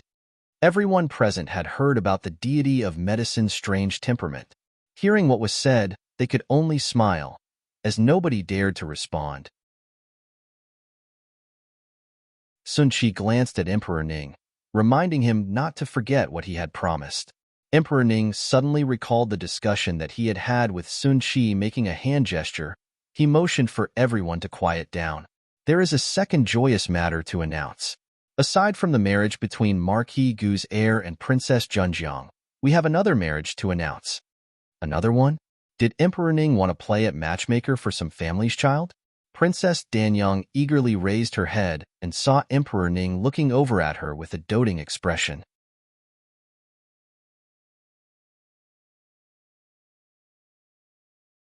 To whom should Princess Danyang be given? Part 1. When it comes to seniority, Princess Danyang comes first. Since we have sanctioned a marriage for Yu Fu, the matter of Danyang's marriage has also become quite pressing. Once these words came from Emperor Ning's mouth, everyone remembered that a Princess Danyang existed. In the past, the members of court believed that Emperor Ning would leave Gu Shubai for his own daughter. Princess Danyang liking Gu Shubai was common knowledge. Who knew that Gu Shubai would not look at Princess Danyang favorably and would risk being put in a dangerous situation with Sun Qi, insisting on wanting to marry Yu Fu? Princess Danyang had lost a great deal of face. The problem was that now that Gu Shubai had been given to Yu Fu, to whom should Princess Danyang be given? Although Prime Minister Yin has taken over for the previous Prime Minister Yin, he is still a little young. We will help you make a family. As a man, starting a family is just as important as your work. What does Prime Minister Yin think? Emperor Ning really knew how to pick them, actually choosing Yin Shuo. In Easternling's court, aside from Gu Shubai, who was a young man, who else was there aside from Yin Shuo? Although he had become the prime minister because Yin Yin had retired after doing something wrong, he also had actual talent. Emperor Ning had also put in quite a bit of thought for his beloved daughter. First, it was Gu Shubai, and now it was Yin Shuo. Danyang's face became stiff. She never thought that Emperor Ning would give her away to Yin Shuo in front of so many people without asking for her opinion first. Admittedly, Yin Shuo was fine, but how could he compare with Gu Shubai? When he sanctioned the marriage for Yu Fu, he had asked Sun Qi and Gu Huaijiang for their opinions. Why was he being so overbearing when it came to her marriage? Could it be that in Emperor Ning's eyes, she was less than Yu Fu? Inshua's hand froze while holding his cup as he turned to look in Yu Fu's direction for some unknown reason. Unfortunately, Yu Fu did not look at him. Instead, she was looking at Princess Danyang. However, Gu Shubai's eyes were focused on him with a bit of a mocking look. Deity of Medicine's trick was quite good. By giving Princess Danyang to Inshua, not only would he be unable to cause him and Yu Fu any trouble, but Inshua would also be much more tranquil. He refused to believe that Inshua would dare to refuse this marriage in front of Emperor Ning and the various officials. Sure enough, after a pause, Inshua quickly stood up. This subject thanks your majesty for sanctioning the marriage. Naturally, this subject does not dare let down your imperial favor. Princess Danyang was not the person that he liked, but marrying her would not be a bad thing. As for that matter, the second prince's strategy was a little more likely to succeed than the eldest prince's. Emperor Ning laughed loudly and was very satisfied with this. Good, very good. We have sanctioned the marriages of 2 princesses today to the 2 youngest and most talented members of court. This is truly perfection. The second prince gave Princess Danyang a shove. What are you in a daze for? Why haven't you given thanks for the favor? Second brother, you clearly know. The second prince glared at her. Danyang, you have always been understanding and have been a great pillar of support for brother. Today, if you refuse the marriage in front of all of these officials, do you know what the outcome would be? Moreover, Inshua is the current prime minister. Once you marry him, we would be halfway to reaching our goals. Do you not understand this? The second prince kept his voice down. The false smile on his face was for others to see, but every word that he said was like a knife stabbing into Princess Danyang's heart. Goal. For the sake of this goal, she had to give up on her personal feelings and give up the man of her dreams to someone else? Why did she have to relent to Yu Fu? Danyang. The second prince urged her in a forceful tone. It seemed that some people nearby noticed that something was off and looked over at them. Finally, Princess Danyang slowly stood up. Thank you, Father Emperor. The Father Emperor, who always said that he doted on her, had one-sidedly made a decision for the rest of her life. The second prince, who had always relied on her, and whom she had relied upon, also saw her as nothing more than a bargaining chip. Neither of them could be relied upon. If she wanted to steal back Gu Shubai, she needed to rely on herself. Good, be seated. Emperor Ning was surrounded by people congratulating him and was completely oblivious to the two's displeasure. As for Imperial Consort Xian, as a woman, she had some insights into what Princess Danyang was thinking. Delighted, she covered her mouth and smiled. Emperor Ning's decision was quite good. Based on Princess Danyang's personality, she definitely would not accept this compromise. When the time came, there would be a spectacle to behold. Your Majesty, have a taste of this. They're pears that only just arrived in the palace this spring. Imperial Consort Xian brought a plate of pears that had been cut into small pieces up to him, then carefully picked them up with a fork before bringing them over to Emperor Ning's mouth. Emperor Ning took a look. The pear was snow-white and looked very fresh. It looked as if it had just been peeled. He was a little surprised. The fruit was brought up a while ago. Why does the pear that beloved consort brought me look like it was only just pared? Mu Jin was serving off to the side and laughed upon hearing this. Your Majesty, Her Highness personally pared these for you. It turned out that while Emperor Ning was speaking, Imperial Consort Xian had been paring pears for him.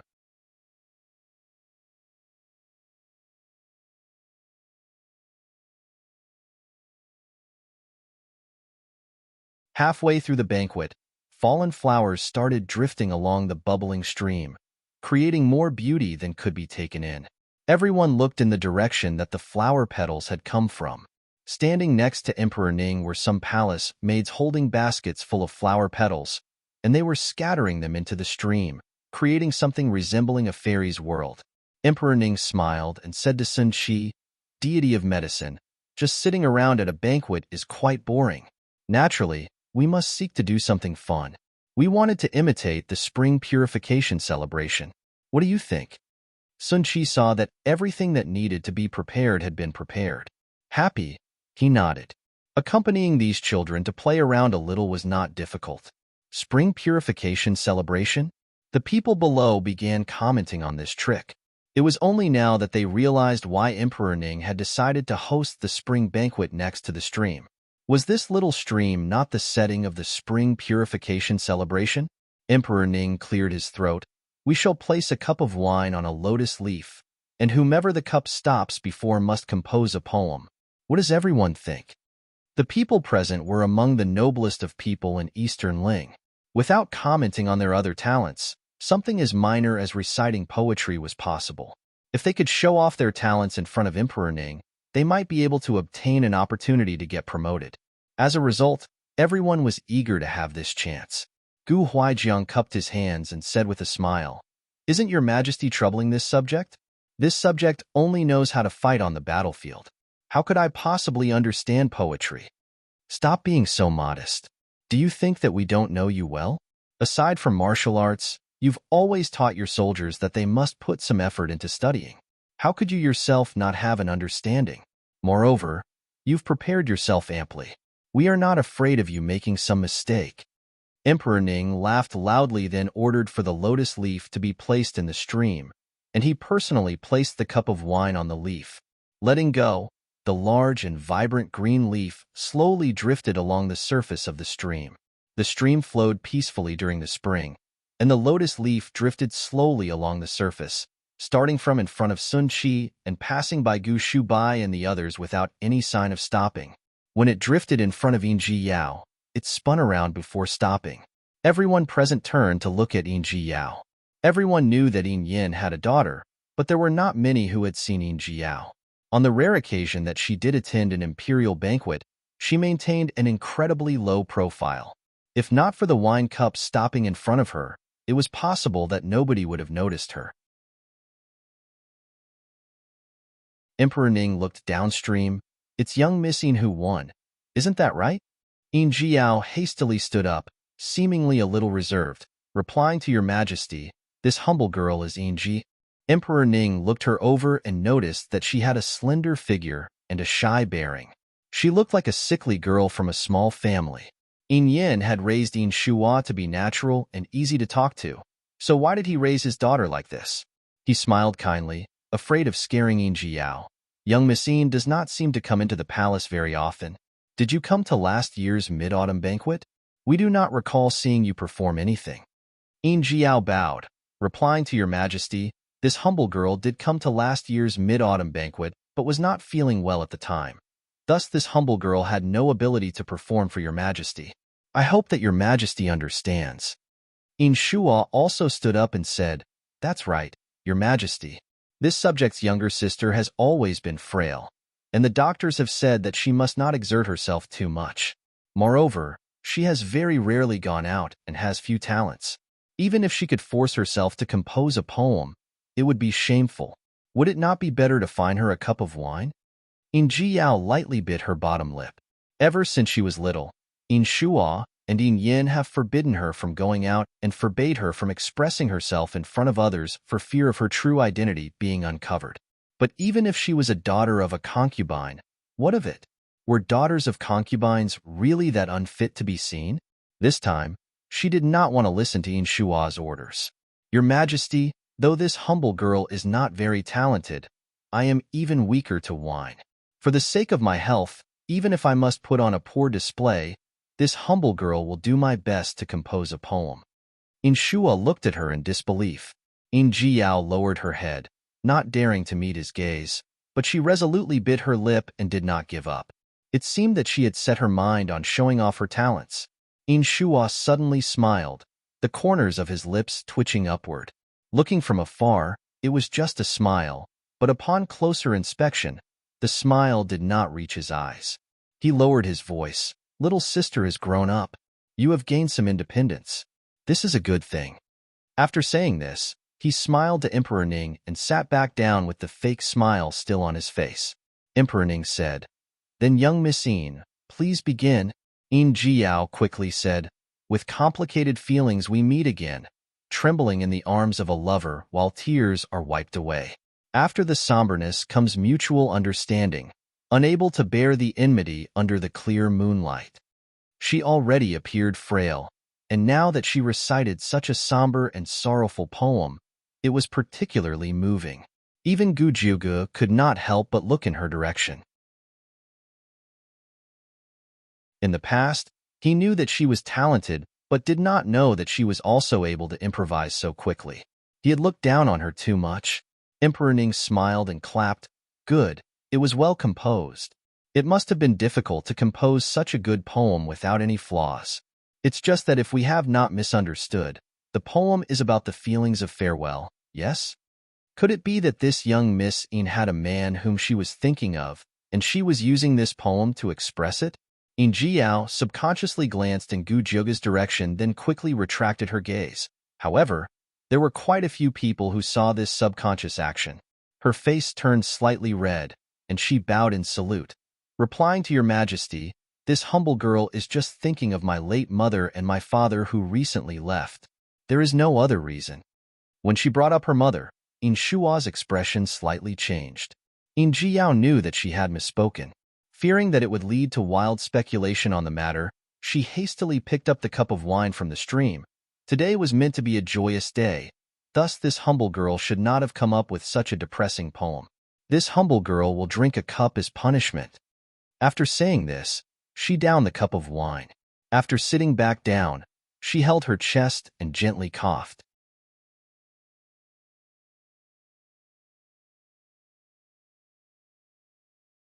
Everyone understood the circumstances under which Yin Yin had left.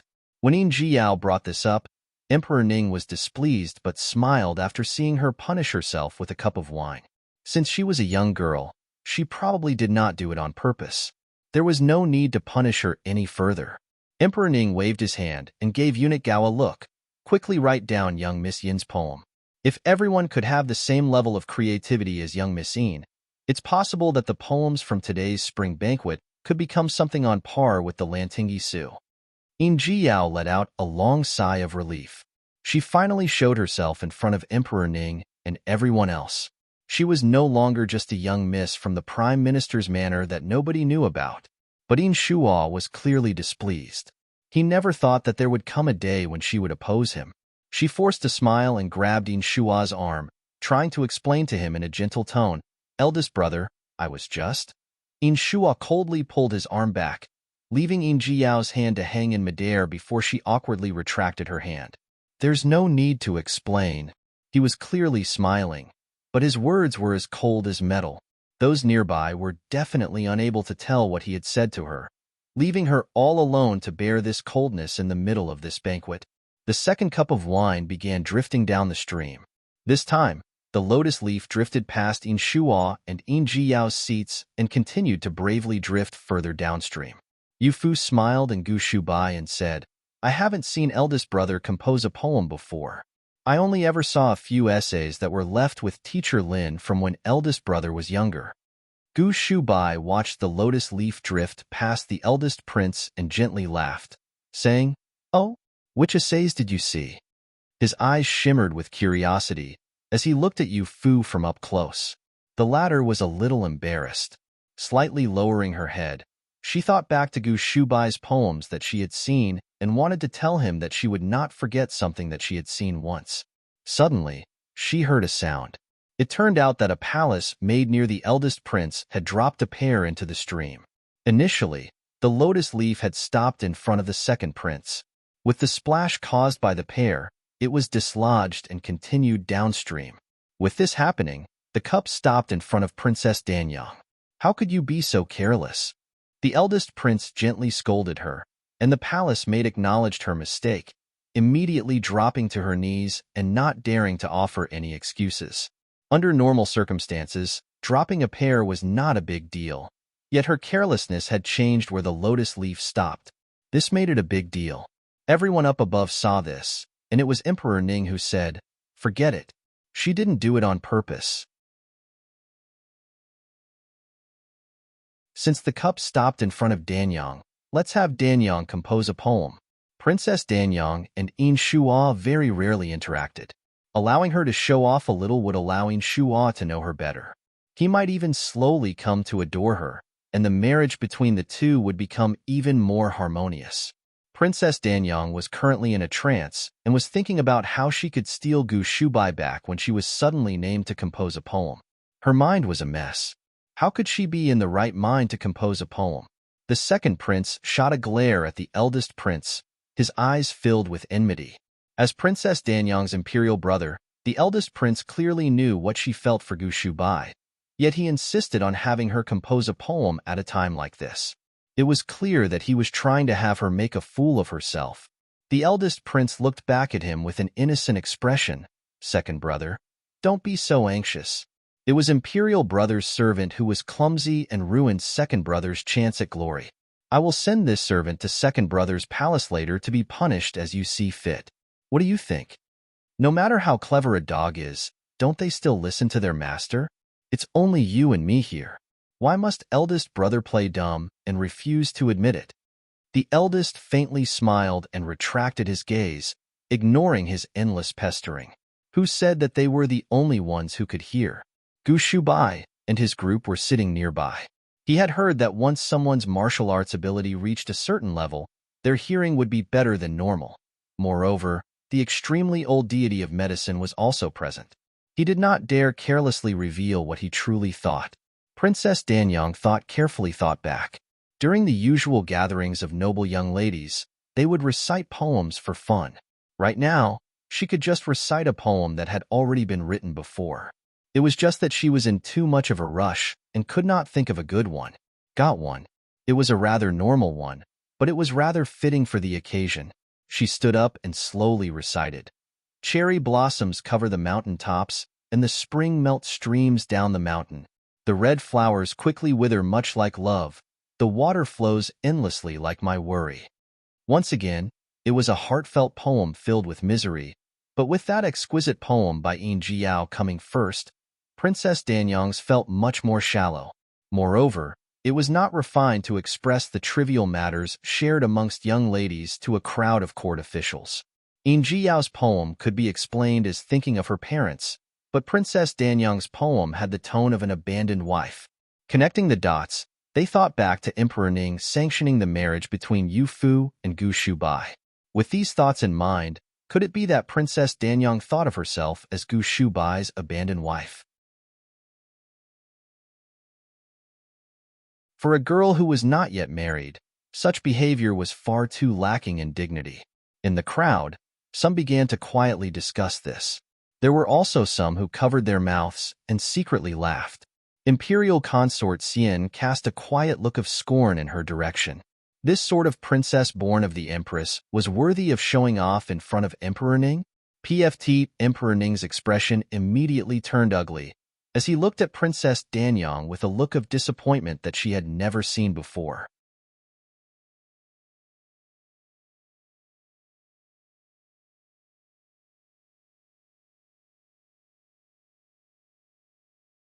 Princess Danyang, who had been implicitly named as a part of a certain group of children, became pale, as she realized that she had become the butt of everyone's jokes. This deity of medicine must have done it on purpose, making fun of her for Yu Fu's sake. Gu Huaijiang slowly nodded with approval on his face. Deity of medicine is right. Like the 7 children of my family, Shubai and Jiogu were practically never beaten, but Gui will get a beating every few days. But none can compare with Yu Fu. Yu Fu is even more understanding than all of them. Why did it feel like Gu Huaijiang was trying to steal away a child? He competed with Sun Qi in praising Yu Fu, as if whoever praised her more would become Yu Fu's actual family. Insane. It was truly insane. Emperor Ning gently coughed to remind the two. Right now, Yu Fu was not just their child. She was also considered his daughter. First, there were Gu Shubai and Tian Shu fighting outside of Emperor Ning's bedchamber to fight for a wife. Then there were Sun Qi, Gu Huaijiang, and Emperor Ning who fought to claim a daughter. Just how desirable was Yu Fu? As the focal point of the argument, Yu Fu just sat there obediently and pretended to not hear anything. If she dared to interject, it would definitely lead to even more conflict. She did not know about other people, but she understood Sun Qi very well. He would definitely argue until he won. The old guy was like a really old child. His personality brought her and her many fellow disciples much laughter. When Yu Fu recalled the past in Immortal's Valley, She could not help but smile foolishly, but a piece of pear was suddenly stuffed into her mouth. Gu Shubai looked at her with a bit of delight. Just let them argue. At home, you will leave father and get married to your husband. You will belong to me for decades to come. Yu Fu's heart nearly skipped a beat. He was so domineering, yet she could not get mad at him at all. In Marquis Gu's manor, Gu Hanamo and Tian Shu lay on the ground without any concern for image, their swords carelessly laying on the ground to the side. The ground nearby was littered with shredded flower petals and leaves. The martial arts training ground looked like a whirlwind had come through. Without any care for maintaining their elegance, they fought for an entire day. They were completely exhausted. The two lay on the ground breathing heavily. After a long pause, Gu Hanamo spoke first. Tian Shu, do you really not like Yu Fu? TSK, how could that be possible? Gu Hanamo immediately sat up and picked up his sword to teach him a lesson. He then heard Tian Shu say, she is my junior disciple sister. I watched her grow up. She's beautiful, smart, kind, and well-behaved. Who could possibly not like her? But it's not that kind of feeling. Oh, Gu Hanamo lay back down on the ground. He had always been a person with few words. Tian Shu, however, was different. He had quite a bit to say to people he was familiar with. Gu Hanamo, and he could be considered friends through fighting. In his eyes, Gu Hanamo could be considered someone familiar, thus he had more to say. You don't know, right? I like men. What? This time, Gu Hanamo really leaped up. What are you blustering over? It's not like I like you. The one that I like is our senior disciple sister. You? How can a man like men? You actually told this to me without the slightest bit of embarrassment. I would rather not have known. It was rare for Gu Hanamo to get so shaken. Tian Shu found him quite interesting and sat up. He patted the spot to his side, gesturing for Gu Hanamo to sit down to speak. Do you know why I like men? Gu Hanamo shook his head with a cold expression. Because I initially did not know that senior disciple sister is actually a man. Right? He did indeed say sister and not brother. Gu Hanamo said, your senior disciple sister is a man who dresses like a woman? Tian Shu plainly nodded. If I had known that he was a man from the start, I definitely would not have liked him. But after I liked him, I would keep confessing to him, and he would keep rejecting me. On the 6th time, he took off his clothes.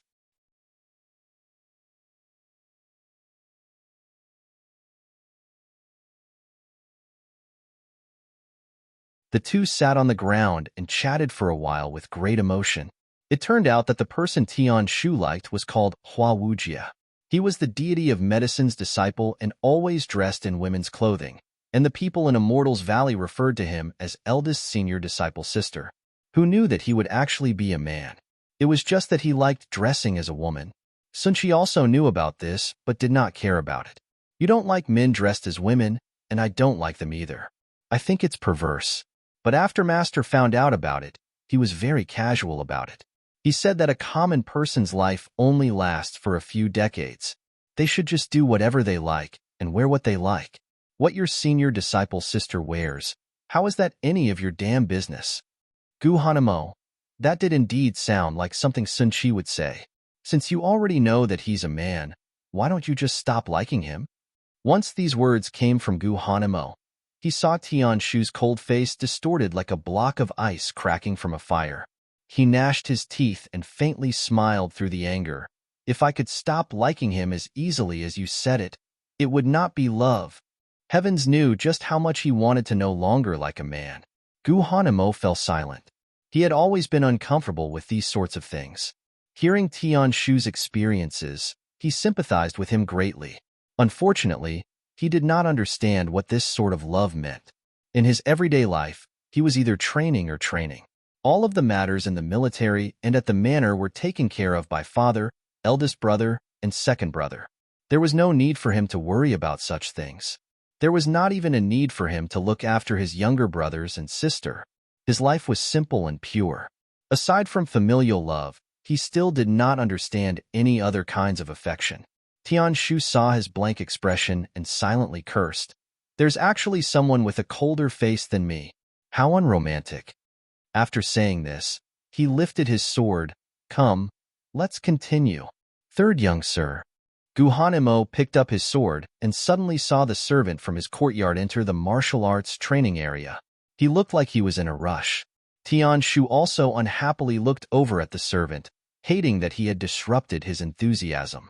The servant saw the ice-cold expression that was on par with the third young sir's and lowered his head in fear.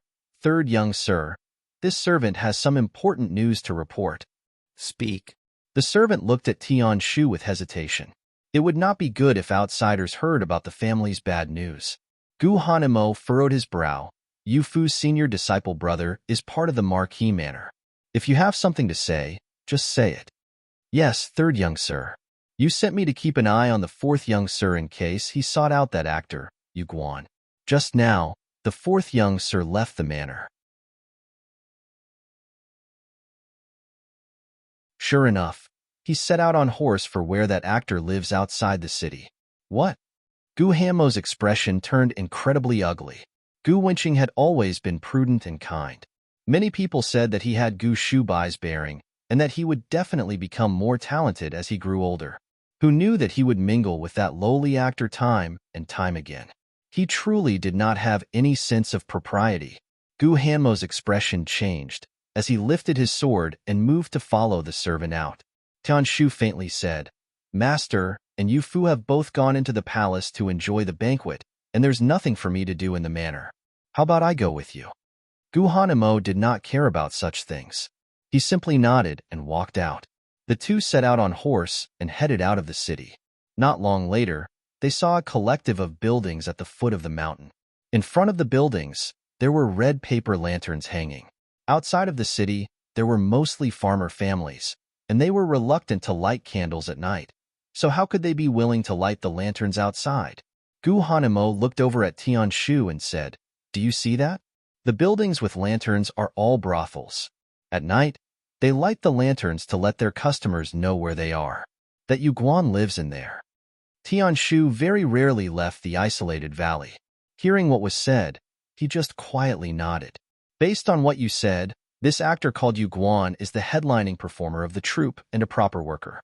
Why are you so unwilling to allow the fourth young sir to interact with him? You might not know, but acting is not a proper profession in Eastern Ling. It's not much different from being a prostitute. Moreover, fourth brother is his benefactor. If he is thankful for fourth brother, he should take the initiative to cut off ties with fourth brother. What reason does he have for enticing fourth brother to come and visit him? Tianshu did not say anything else. The two rode over, and women came out from the buildings to receive them. Seeing that the two did not look like common folk and looked like they had come from wealthy families, the women tried to get close and start a conversation. The second young sir was indeed handsome, and he looked quite wealthy, but his eyes were too frightening. He was like a chunk of ice. Just one look would make them shudder. Which one is Yu Guan's house? It turned out they had come looking to have fun with a man.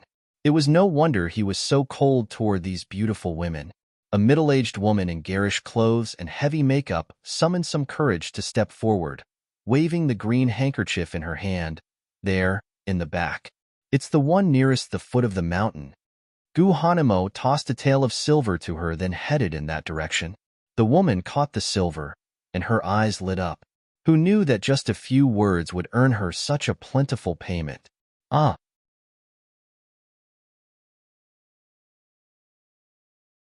This is even more than I would earn from receiving clients all day. Those two young sirs really are wealthy. So what if they have money? They came looking for men. Let's go. A faint sound came from the building near the foot of the mountain. Someone was performing a play. There was even the sound of an instrument being played. Compared to the loud performance on a stage, this was much more tasteful. It was just that the voice of the one performing sounded a little familiar. Gu Hanemo furrowed his brow, no daring to believe his own theory. Tianshu tugged on his sleeve and pointed up. Gu Hanemo immediately understood, and the two soared up onto the roof. Lifting a roof tile, they immediately understood the situation inside.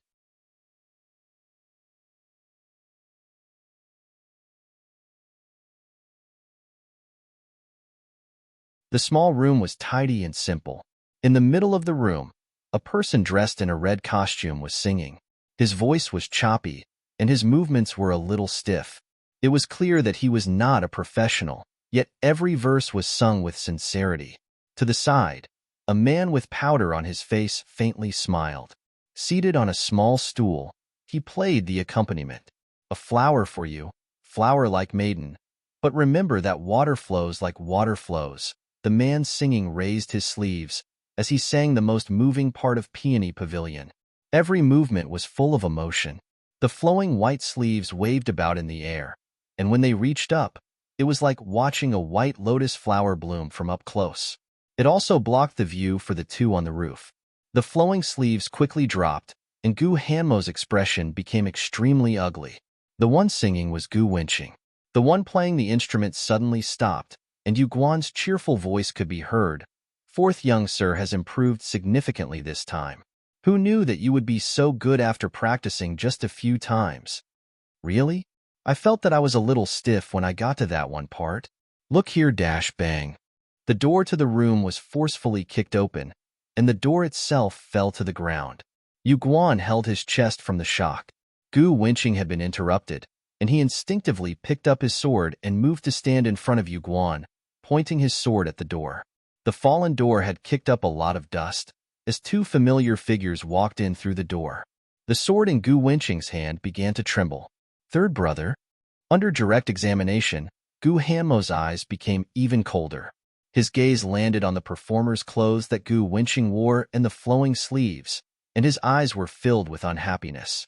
Yu Guan saw this and hastily helped Gu Wenqing remove his costume. The two moved quickly, and the costume was quickly removed. Gu Hanmo coldly looked over Yu Guan, but his words were directed at Gu Wenqing.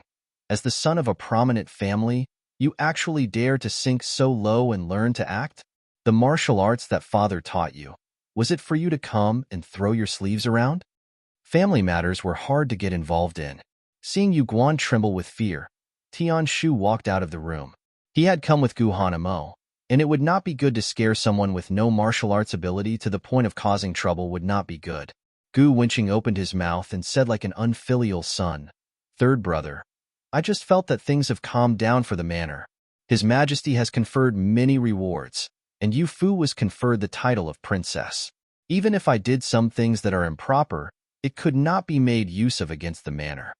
The more that Marquis Gu's manor enjoys His Majesty's grace, the more important it becomes that you do not act improperly. Just looked at yourself. You're even worse than Gu Xiang and Gu Yi.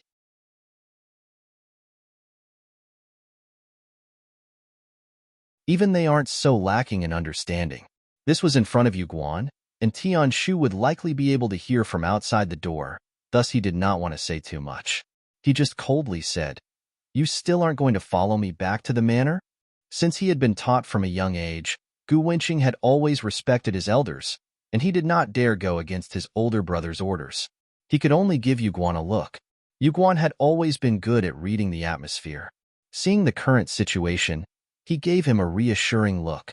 Gu Hanmo was an educated young sir from a prominent family. He had only kicked down his door and had not beaten him or insulted him. Moreover, he was right. He himself was someone of low standing. Gu Wenqing mingling with him was indeed improper. Gu Hanmo strode out of the room, and Gu Wenqing followed him out with his head down. A strong gust of wind blew into the room through the exposed doorway. Yu Guan leaned against the dusty wall and watched the three ride off in a daze. He thought back to every time that Gu Wenqing had taken advantage of when there was nobody home to come and asked him to teach him to perform with his sincere and joyous expression. Gu Wenqing really liked acting. He truly did not think that acting was lowly. On the contrary, he felt that it was very interesting. He had traveled with his troupe to many places and met many young sirs from many prominent families. Regardless of whether they had money or influence, there was never another person who treated him as earnestly as Gu Wenqing. It was not for the sake of toying with him, nor to mess with him. Every time that the two got together in this small room, one would sing and one would learn. While one trained in singing, the other played the accompaniment. It was quite enjoyable. Unfortunately, those enjoyable days would probably never come again. Oh, is this not Yu Guan? What are you standing there on your own and crying for? There was not much business during the day, and the girls working at the brothel would come to observe Yu Guan when they were idle. It was very rare for such extravagant young sirs to come and visit a place as uncouth as theirs, much less one so brilliant. Who knew that they would happen to see Yu Guan made a fool of? Yu Guan immediately wiped away his tears and forced a smile, saying, "It's nothing. The wind just got into my eyes." He turned around and walked back into the room. Although he lived near these brothels, he had never interacted with these people much. They also were not on the same path in life. The girls saw that he was ignoring them. This made them want to bully him even more. Thus they barged straight into his room. The door had been kicked down by Gu Hanemo and could not be immediately repaired. He wanted to chase these girls out, but had no way of doing so. For a while, he was angry and ashamed. One of the girls was eating seeds and said with a smile, "What, are you afraid that will make your place dirty? You don't even think about what difference there is between us. Are we not the same type of people? What? A rabbit god dares to have embarrassed of us. Damn." A mouthful of seed husks was spat out from her red lips. They fluttered in the air like snowflakes before landing on Yu Guan's clean floor.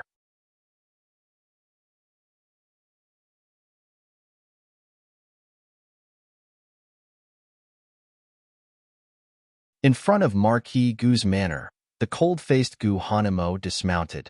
Gu Winching, who was like a punching bag, followed along behind him. The soldiers saw this sort of thing quite often and were accustomed to seeing it. It was just that the third young sir's expression seemed to be particularly chilly today. "Have father and elder brothers returned yet?" Replying to third young sir, "They have not." Gu Hanemo nodded and stepped through the door.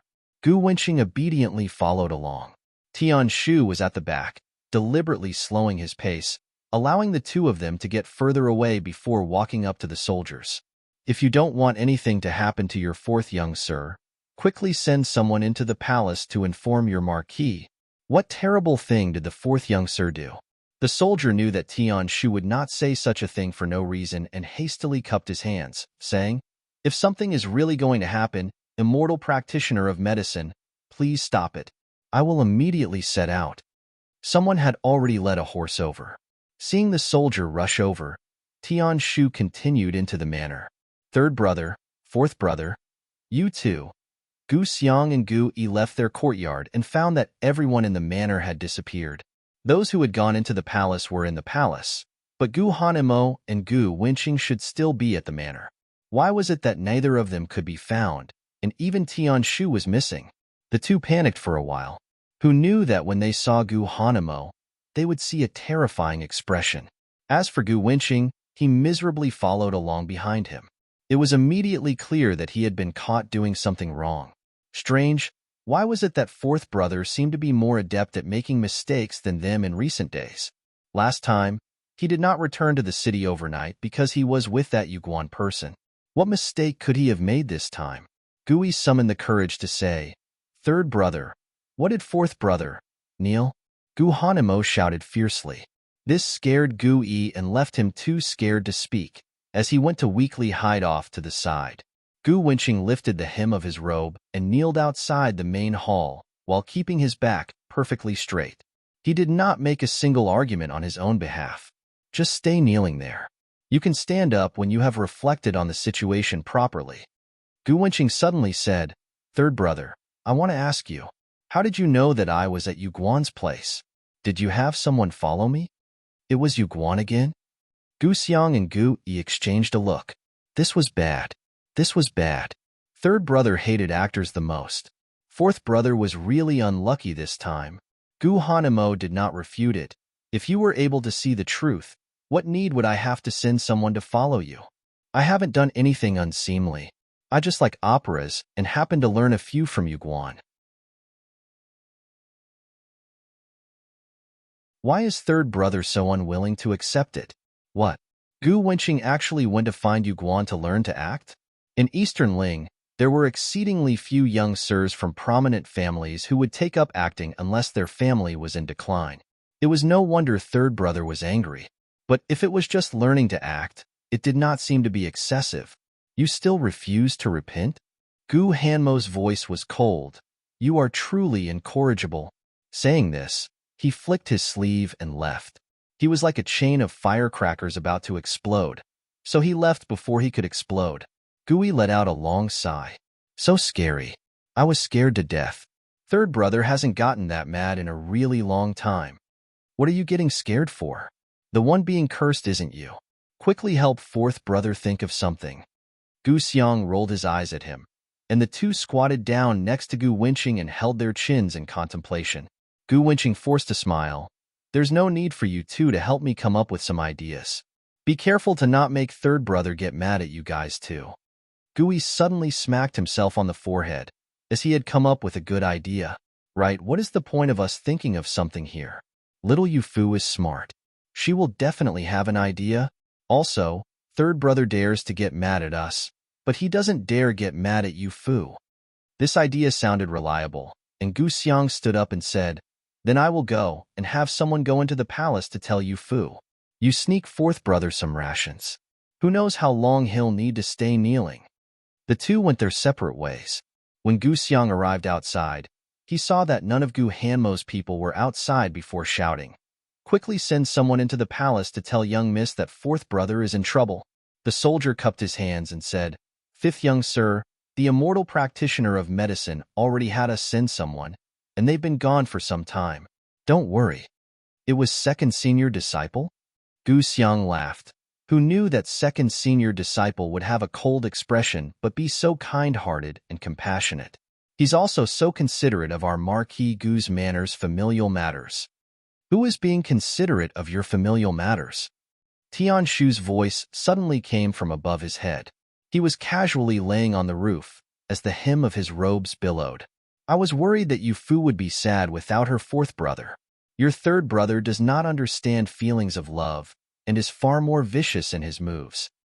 The palace banquet ended, and just as Gu Huaijiang's group arrived outside of the palace, they saw a group of fast horses coming over. The one riding the horse was a soldier from Marquis Gu's manor. Seeing their group, he immediately dismounted and went to report, "Lord Marquis, the fourth young sir did something improper and was caught by the third young sir. He is currently being punished in the manor."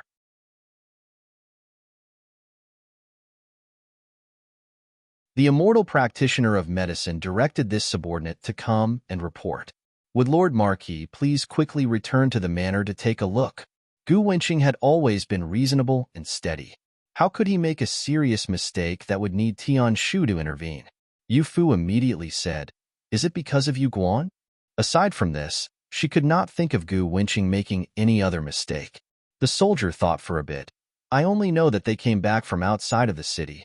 As for anything else, I do not know for certain." "They returned from outside of the city. It is absolutely related to Yu Guan. Master, head general, you two return to the manor first. I will make a trip outside of the city."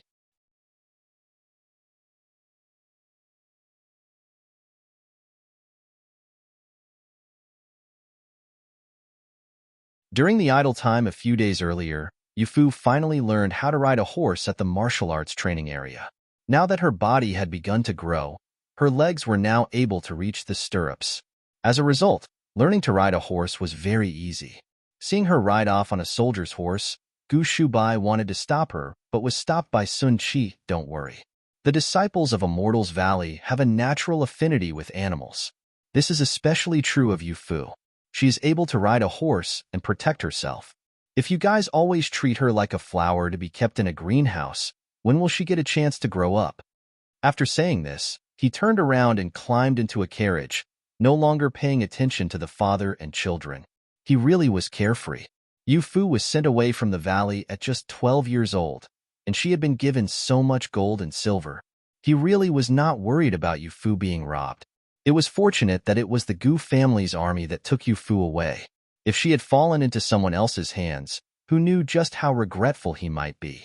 But since he insisted on this, Gu Huaijiang and the others could not say anything. Forget it. Since deity of medicine believes in her this much, just let Yu Fu go on her own. Let's go back to the manor to see Wenqing.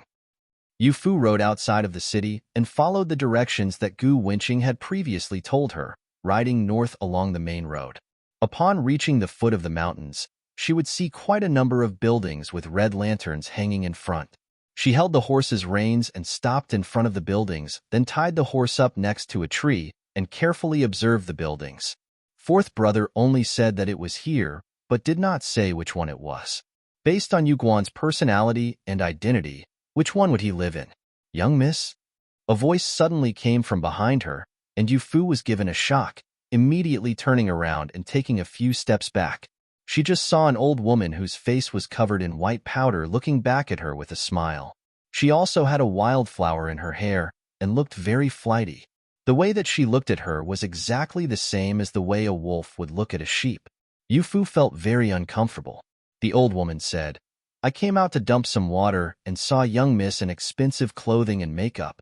You do not look like one of our girls, so I wanted to come and ask, what has young miss come here for?" While speaking, she continued to look over Yufu. Yufu mentally could not tolerate it. "I came to look for someone and will not trouble you." After saying this, she headed off along the path on her own. She examined the buildings, hoping that she might be able to figure out where Yuguan lived. The old woman was not particularly annoyed by her cold refusal and quietly followed behind Yufu. Yufu kept her in mind and noticed that she was following her. What did she want to do?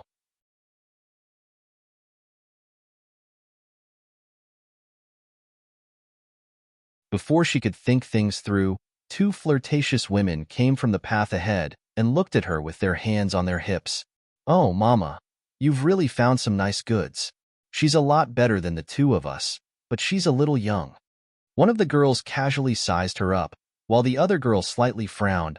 "Mama, this doesn't look like the girl from the usual family. It can't be that something happened, right?" Although these girls from the brothels had lowly statuses and were unfit to be seen in public, they had served a few people of noble status. Looking at the fabric of the clothes that Yufu wore, the jade tablet hanging from her hip, and the head ornaments in her hair, none of them were common items. The old woman following Yufu smiled joyously. "Of course, she's not the girl from the usual family. She rode a horse over. What normal family would have such a good horse?" In the end, those two girls were still young.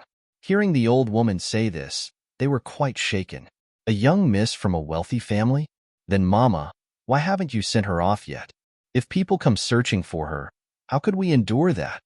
The girl who had frowned felt more and more that something was off the longer that she looked at Yufu's clothes. "Look, don't the clothes that she's wearing look like court clothes? I remember that only court clothes have such broad sleeves. Could it be that she's a noble from the palace?"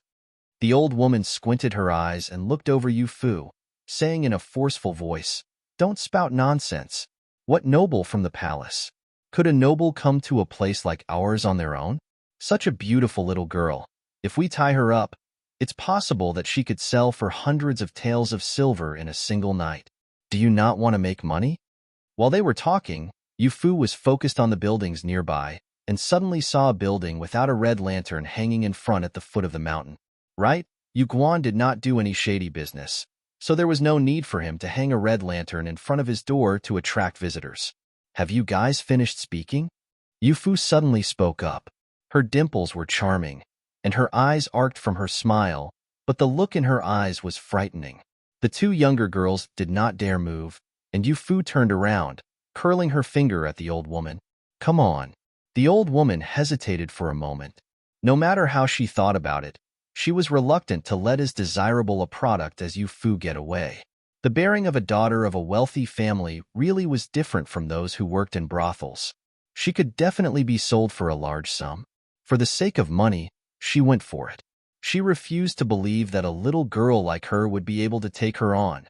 The old woman rushed at Yufu, but before she could even reach the hem of Yufu's clothes, poison needles flew from Yufu's hand. 3 landed in a neat row on the old woman's forehead.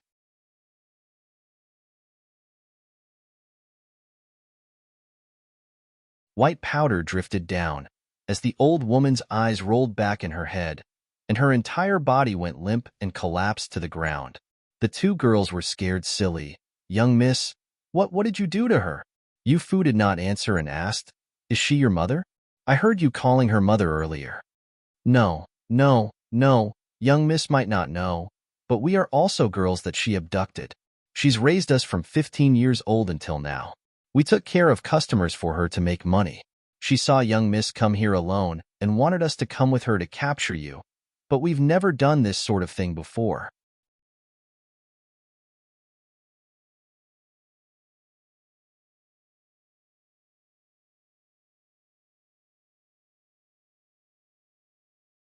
Yu-Fu believed them. If they were skilled at abducting girls, they would not be so cowardly, immediately becoming lost upon seeing the old woman fall. Since you were also abducted, do you want to work a proper job? Proper job. The two had blank looks on their faces. They had become prostitutes at a young age. Aside from this, what else could they do? Young miss, we don't know how to do anything. Yu-Fu remembered that she still had some important matters to handle today and pulled out a couple of small scraps of gold from her coin purse. Take these. Once you've thought things through, come and find me. She was struck by my poison needle. If you want to save her life, send her to the medical clinic. If you don't want to save her, just send her to the government office in the capital. The people there will know how to deal with her. Her life is in your hands. While the two were still stunned, Yu-Fu left. Seeing the old woman collapsed on the ground without waking up, the two hesitated for a while. Shinger, we didn't do anything earlier. Did you hear what that young miss said? If we send the old woman to the government office, they will naturally know how to deal with her. This means that the people at the government office recognize the young miss poison needles. To be able to have officials immediately recognize them and know how to deal with them, just what sort of status must that person have? Yu-Fu arrived at the building without a red lantern hanging out front and heard the voices of some women come from inside. This made her think that she had come to the wrong house. Just as she was planning to leave, she suddenly heard a woman shout and curse.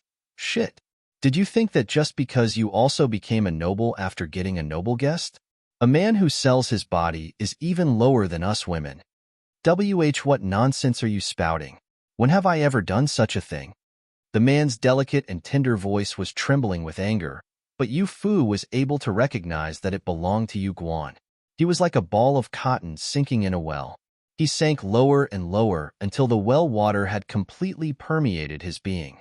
He restrained himself and kept a low profile, leaving others unable to read his true emotions.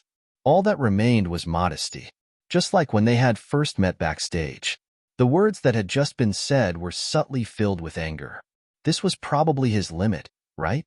Oh, you're angry? Another girl gave Yu Guan a shove, pushing him onto a chair. The young sirs can scarcely be blamed for liking you. A man who's even prettier than a woman. If I saw this, I'd like you too. She gently lifted Yu Guan's chin, and Yu Guan subconsciously dodged back, accidentally falling back with the chair. His body was instantly covered in the shells of the seeds that the prostitutes had spat out, and his clean clothes were dyed by the spit and would not come out no matter how hard he tried.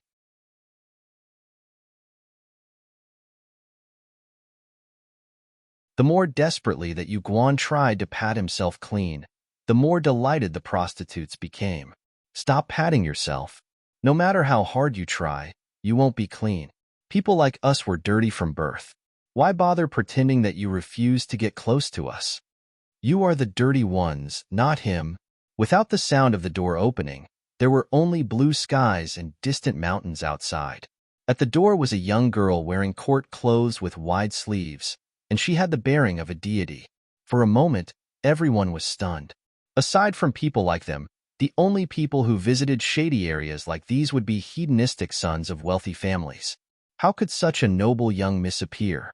Her beautiful court clothes and elegant ornaments, it was likely that only someone that beautiful would be worthy of wearing them, right? Young Miss Yu-Fu? Yu Guan looked at her in disbelief and wanted to step forward to greet her but was worried that his dirty clothes could affect Yu-Fu. He could only salute her from a distance. It was not because of her status. It was just because she had suddenly appeared when he was looking for help. Young Miss Yu-Fu? This name sounds familiar. One person wanted to step forward for a closer look, and Yu Guan immediately rushed forward to stop them. Don't run into young Miss Yu-Fu. She has already been conferred the title of Princess Junjiang by His Majesty. She is not someone you can afford to offend. Princess Junjiang? They remembered. The daughter that Lord Marquis Gu was raising. Was she not the one His Majesty had just conferred the title of princess? Was her name Yufu? Her name had been spread through the capital, and it was because of last year's palace banquet. At that time, she had been nicknamed the deity of the zither. You're messing with us. How could a princess come to a place like this? The prostitutes were quite uncertain, and Yufu raised her hand. The silver needles between her fingers were particularly eye-catching. How about you try it? The rumors said that Princess Junjiang was a disciple of the deity of medicine and was an immortal practitioner of poison from Immortal's Valley. If they really were pricked by her needles, what would happen? It was better to believe that there was than believe that there was not, and everyone retreated from Yuguan's room. Yufu nodded to him. Go and get changed first. There's no need to worry about me. Yuguan awkwardly cupped his hands, then retreated behind a screen. He quickly changed into clean clothes and came back out. While he was changing, Yufu looked over his room and came to an understanding. He was someone who liked cleanliness. Although his room was plainly furnished, it had a simple elegance to it. It did not look like it belonged to a lively actor. Instead, it looked like it belonged to a hermit. Unfortunately, the clean floor was made dirty and unseemly by the sunflower seed shells.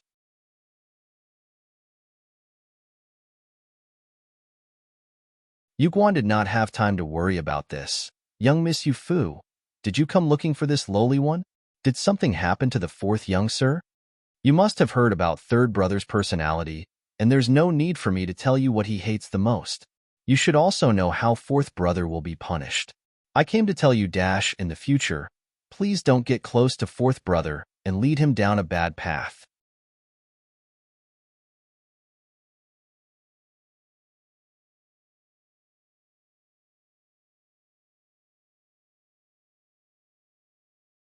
Yufu suddenly changed her tone. She had told off those prostitutes for him just a moment earlier, but now she said such a thing. For a moment, Yuguan did not dare believe it, as he stood in place in a daze while at a complete loss. Based on his memories, Yufu was not like this. At that time, when she met him for the first time backstage, she was still surrounded by a childish aura. Although Marquis Gu treated her like a treasure, she did not end up spoiled. It was at that moment that he knew that Yufu was not like the average young miss from a wealthy family. She would not look down on him because of his status. She was just like Gu Wenqing. Right, Gu Wenqing. He would often mention Yufu to him, saying that Yufu was the one who was most supportive of him coming to visit. Why was it that Yufu's tune had now changed? Yuguan was stunned for quite some time. Walking over to the table, he pulled out a chair and wiped it with a sleeve. Young miss, please sit to talk. I was preparing to give this chair to the fourth young sir, so it should be relatively clean. He then used his feet to sweep away the seeds on the floor without any concern for his shoes getting dirty. When he finally managed to clean up a spot, Yufu quietly sat down on the chair. She wanted to hear how Yuguan would respond. Being stared at by her young and imposing gaze, Yuguan took a deep breath. After a long pause, he finally spoke, responding to young Miss Yufu. This lowly one did not lead the fourth young sir down a bad path. Fourth young sir saved this lowly one's life, so this lowly one has always treated him well. How could I lead him down a bad path? Then why did you teach fourth brother acting? Fourth young sir is kind and thorough. He likes poetry and operas, and this lowly one happens to be an actor, thus he was taught a bit. Although he has learned, he does not go out to act, nor does he mingle with the sons of wealthy families. He is merely acting for fun. How could it be considered as learning something bad? Yufu kept her eyes on him. At first, she was expressionless, but a smile slowly appeared. She was smiling? Yuguan was so confused that he did not know what to say. What exactly was the meaning of this? Could it be that what she had said earlier was meant to instigate him? Yufu said with a smile, since you know that you did not lead fourth brother down a bad path, why is it that you don't dare to explain it clearly to third brother? Could it be that you have done something bad that won't allow you to raise your head in front of third brother? Sure enough. No, I have always stayed away from trouble and have not done anything improper. When fourth young sir saved me, I happened to be getting attacked by two playboys and could not get away. At that time, I thought things through. If they were going to force themselves on me, I would protect my cleanliness even if it meant dying. Yu Guan unconsciously began defending himself, but his voice became smaller and smaller. But my status is low, so how could I be worthy of speaking to third young sir? If not for fourth young sir not looking down on me, I would not have the right to speak with fourth young sir or young miss. There are no people who are naturally of lower status than others. I've heard fourth brother bring it up before that you had no choice but to join an acting troupe after your family was ruined and only act to eke out a living. Seeing you live here and get pushed around by those women, it's clear that you are not the same as them.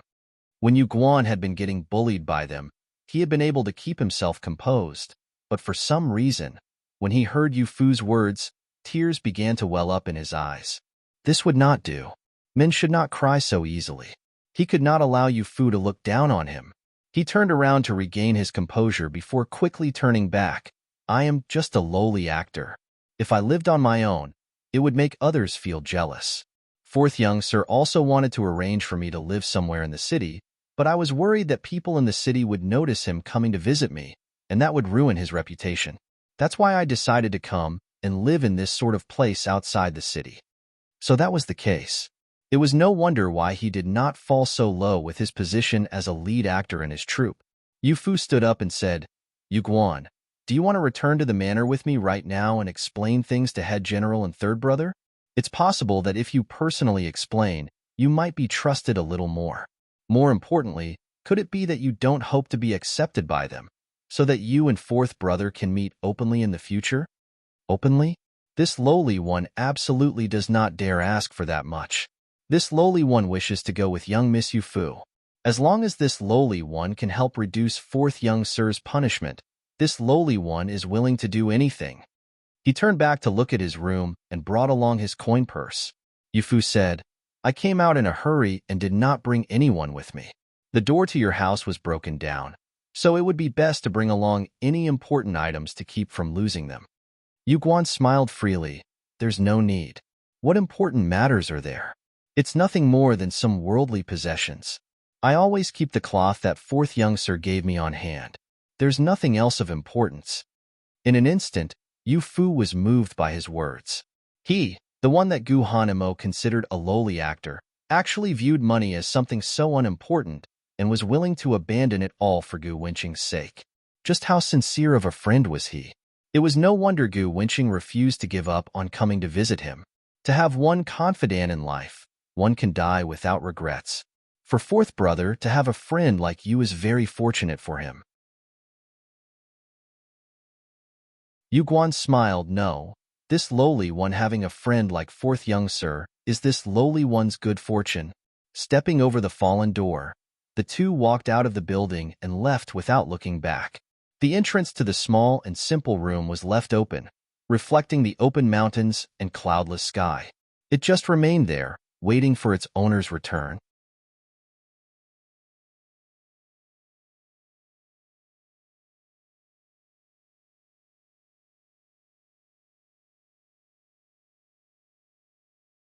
As the head general and the others returned, the horse stopped in front of the manor, and Yu Fu casually asked the soldier standing out front.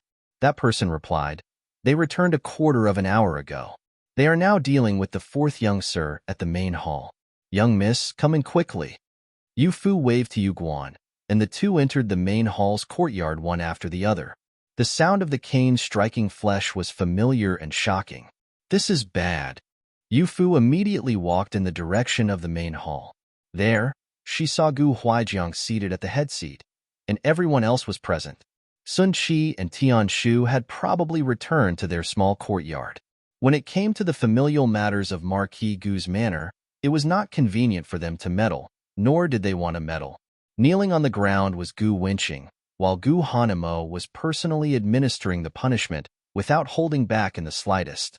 Hold it! Yu Fu rushed forward and saluted Gu Huaijiang. Head General, why must fourth brother be beaten? Gu Huaijiang heaved a sigh. He was visiting a place where shady people gather and went to learn acting rather than think about how to improve. He damaged the reputation of Marquis Gu's manor, so this is the punishment that he should bear.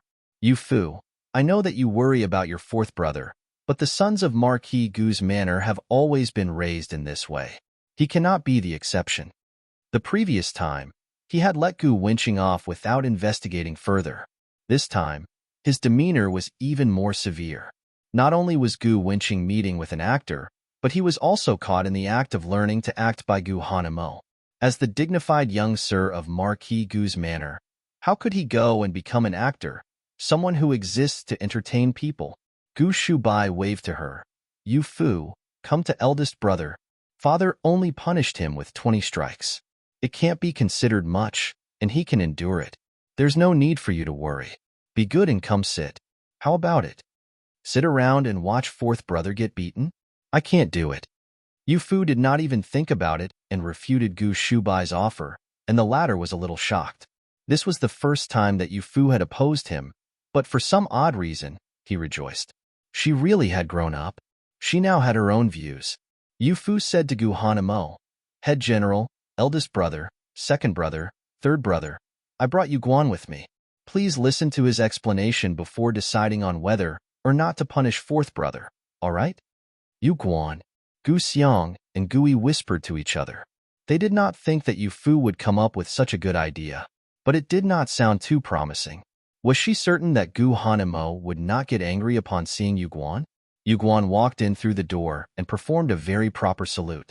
Gu Wenqing, who had remained still this entire time, finally glanced up at him.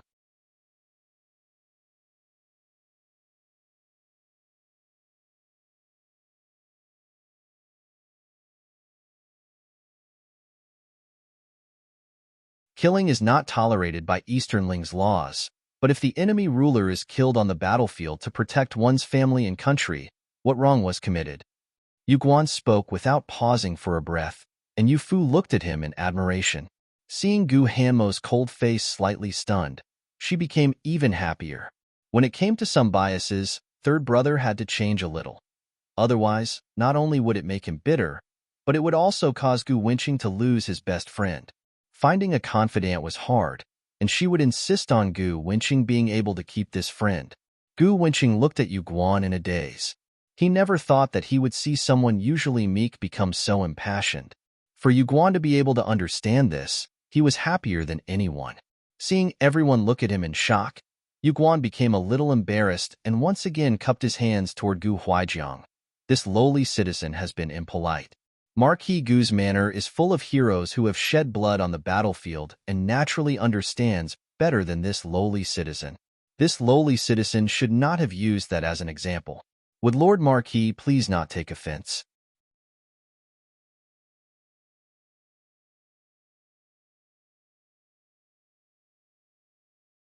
The hall fell silent. After a long pause, Gu Huaijiang spoke in a heavy voice. "It can't be helped." He initially thought that Yu Guan was a normal actor who had selfishly wanted to deceive Gu Wenqing and have Gu Wenqing to himself. Looking at him now, he knew that this was not the case. Just by looking at the way that he was dressed, with his simple yet refined clothes, and hearing the resolute tone of his voice, he knew that he was someone with integrity. In the end, Gu Wenqing was a child raised in Marquis Gu's manor. He would not stray from the proper path and become friends with people who harbored wicked thoughts. Yu Fu took advantage of this timing to speak. "Head general, I just went outside the city to fetch Yu Guan, and guess what happened? When third brother and the others went, they kicked down Yu Guan's door, and a group of girls was gathered around him and insulting him, faulting him for being too clean and being unwilling to associate with them. That group only left after I arrived. Who knows just how much Yu Guan would have suffered if I had not gone." Everyone immediately knew what sort of people those girls were upon hearing Yu Fu's words, as they had heard a bit about Yu Guan living in a shady area. Gu Hanemo furrowed his brow, then looked at Yu Guan, who was standing respectfully near the entrance to the hall. The look in his eyes no longer held any of the previous contempt. Instead, it looked a little apologetic. If not for him kicking down the door, Yu Guan would not have been subjected to such humiliation. Gu Wenqing cupped his hands and said, "Father, although Yu Guan lives in that sort of a place, he has never done that sort of thing. If that was not the case, how could Son have saved his life back then?" Gu Huaijiang nodded. "Father has heard about this. There were some people who tried to force Yu Guan to do something against his principles, and that was why you saved him. This was initially a good thing, and since your conduct has been proper, father will not stop you from continuing to visit him. Gu Wenqing was so happy that he forgot himself and looked toward Yu Guan. The latter looked to be in disbelief, but he continued to look at Gu Huaijiang with a gaze that was full of reverence.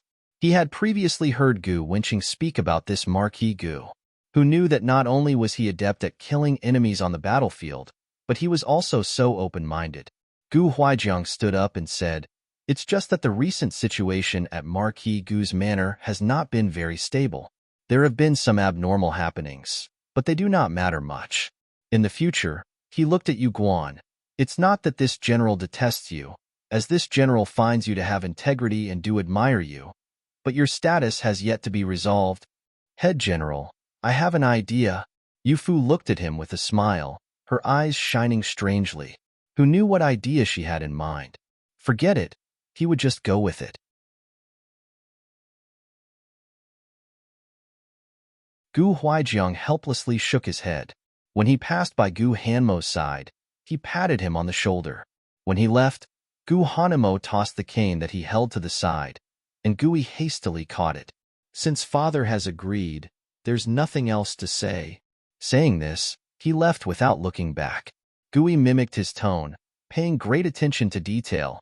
"Since father has agreed, there's nothing else to say." Ha ha ha. Since Gu Hanmo had already left, Gu Shubai and Gu Jiegu also stood up. They never had as strong of an opinion as Gu Hanmo. Now that there was approval from Gu Huaijiang and a great deal of support from Yu Fu, they were perfectly happy to grant her wish. With the older brothers and elders having already left, the younger ones were freed from needing to be restrained and immediately became lively. Gu Xiang patted Yu Guan's shoulder, and Yu Guan's entire body swayed, nearly sustaining an internal injury. Gu Xiang hastily helped support him. "Apologies, we brothers have quite a bit of strength from training in martial arts, and I forgot that your body is frilier. Don't take it to heart. In truth, third brother is soft-hearted, but has a sharp tongue. I can tell that he's already changed his attitude." Yu Guan gratefully waved to him. "It's fine. It's just that I was too nervous earlier, so my legs are feeling a little weak. To be able to keep fourth young sir from being struck even one additional time makes me rejoice. I do not dare ask the third young sir to change." Gui helped Gu winching up from the floor. Fourth brother was caned 15 times. Third brother did not hold back in the slightest. It would be best to quickly call for an imperial physician to take a look.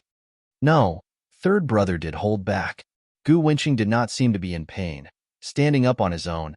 If third brother really did not hold back, I would be completely unable to stand up right now. He really does have a soft heart but a sharp tongue.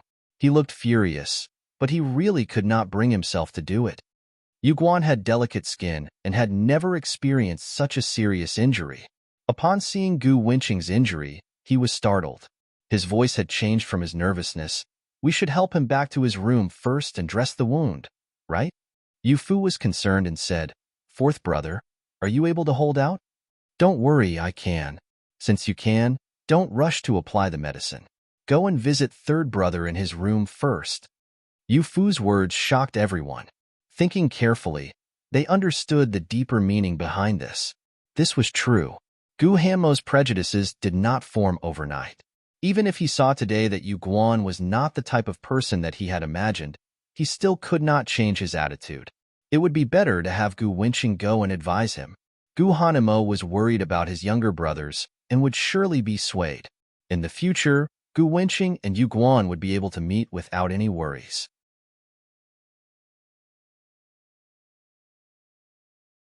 This would settle matters once and for all. Gu Wenqing said, "Yu Fu, many thanks to you for what you have done today. If not for you, who knows how things would have ended. I will go and see third brother right now. It's just that Yu Fu knew what he was worried about. Don't worry. I have already made arrangements for Yu Guan's matter. Go quickly." Gu Xiang shoved Gu Yi. "What are you in a daze for? We're helping fourth brother get there. Letting him go to third brother on his own. He might get beaten to death without anyone knowing." Yu Fu burst out laughing. Gu Wenqing wanted to raise a hand to hit Gu Xiang, but weakly lowered it. "You two are just going to take advantage of this time while I am hurt to bully me. In a few days, it will be you guys who will suffer." Yu Guan watched the three brothers depart, and a faint smile appeared on his face. Ever since seeing the third young sir at my house, fourth young sir has been extremely uneasy. Now, he's finally smiling. You're tuning in to the Romance Rendezvous YouTube channel. We're so grateful for your support, and don't forget to subscribe to join us on this incredible journey through captivating stories. Your generosity through donations truly makes a world of difference, as it's the primary source of revenue that allows me to expand and enhance this channel for you. Thank you from the bottom of my heart for being a part of this adventure.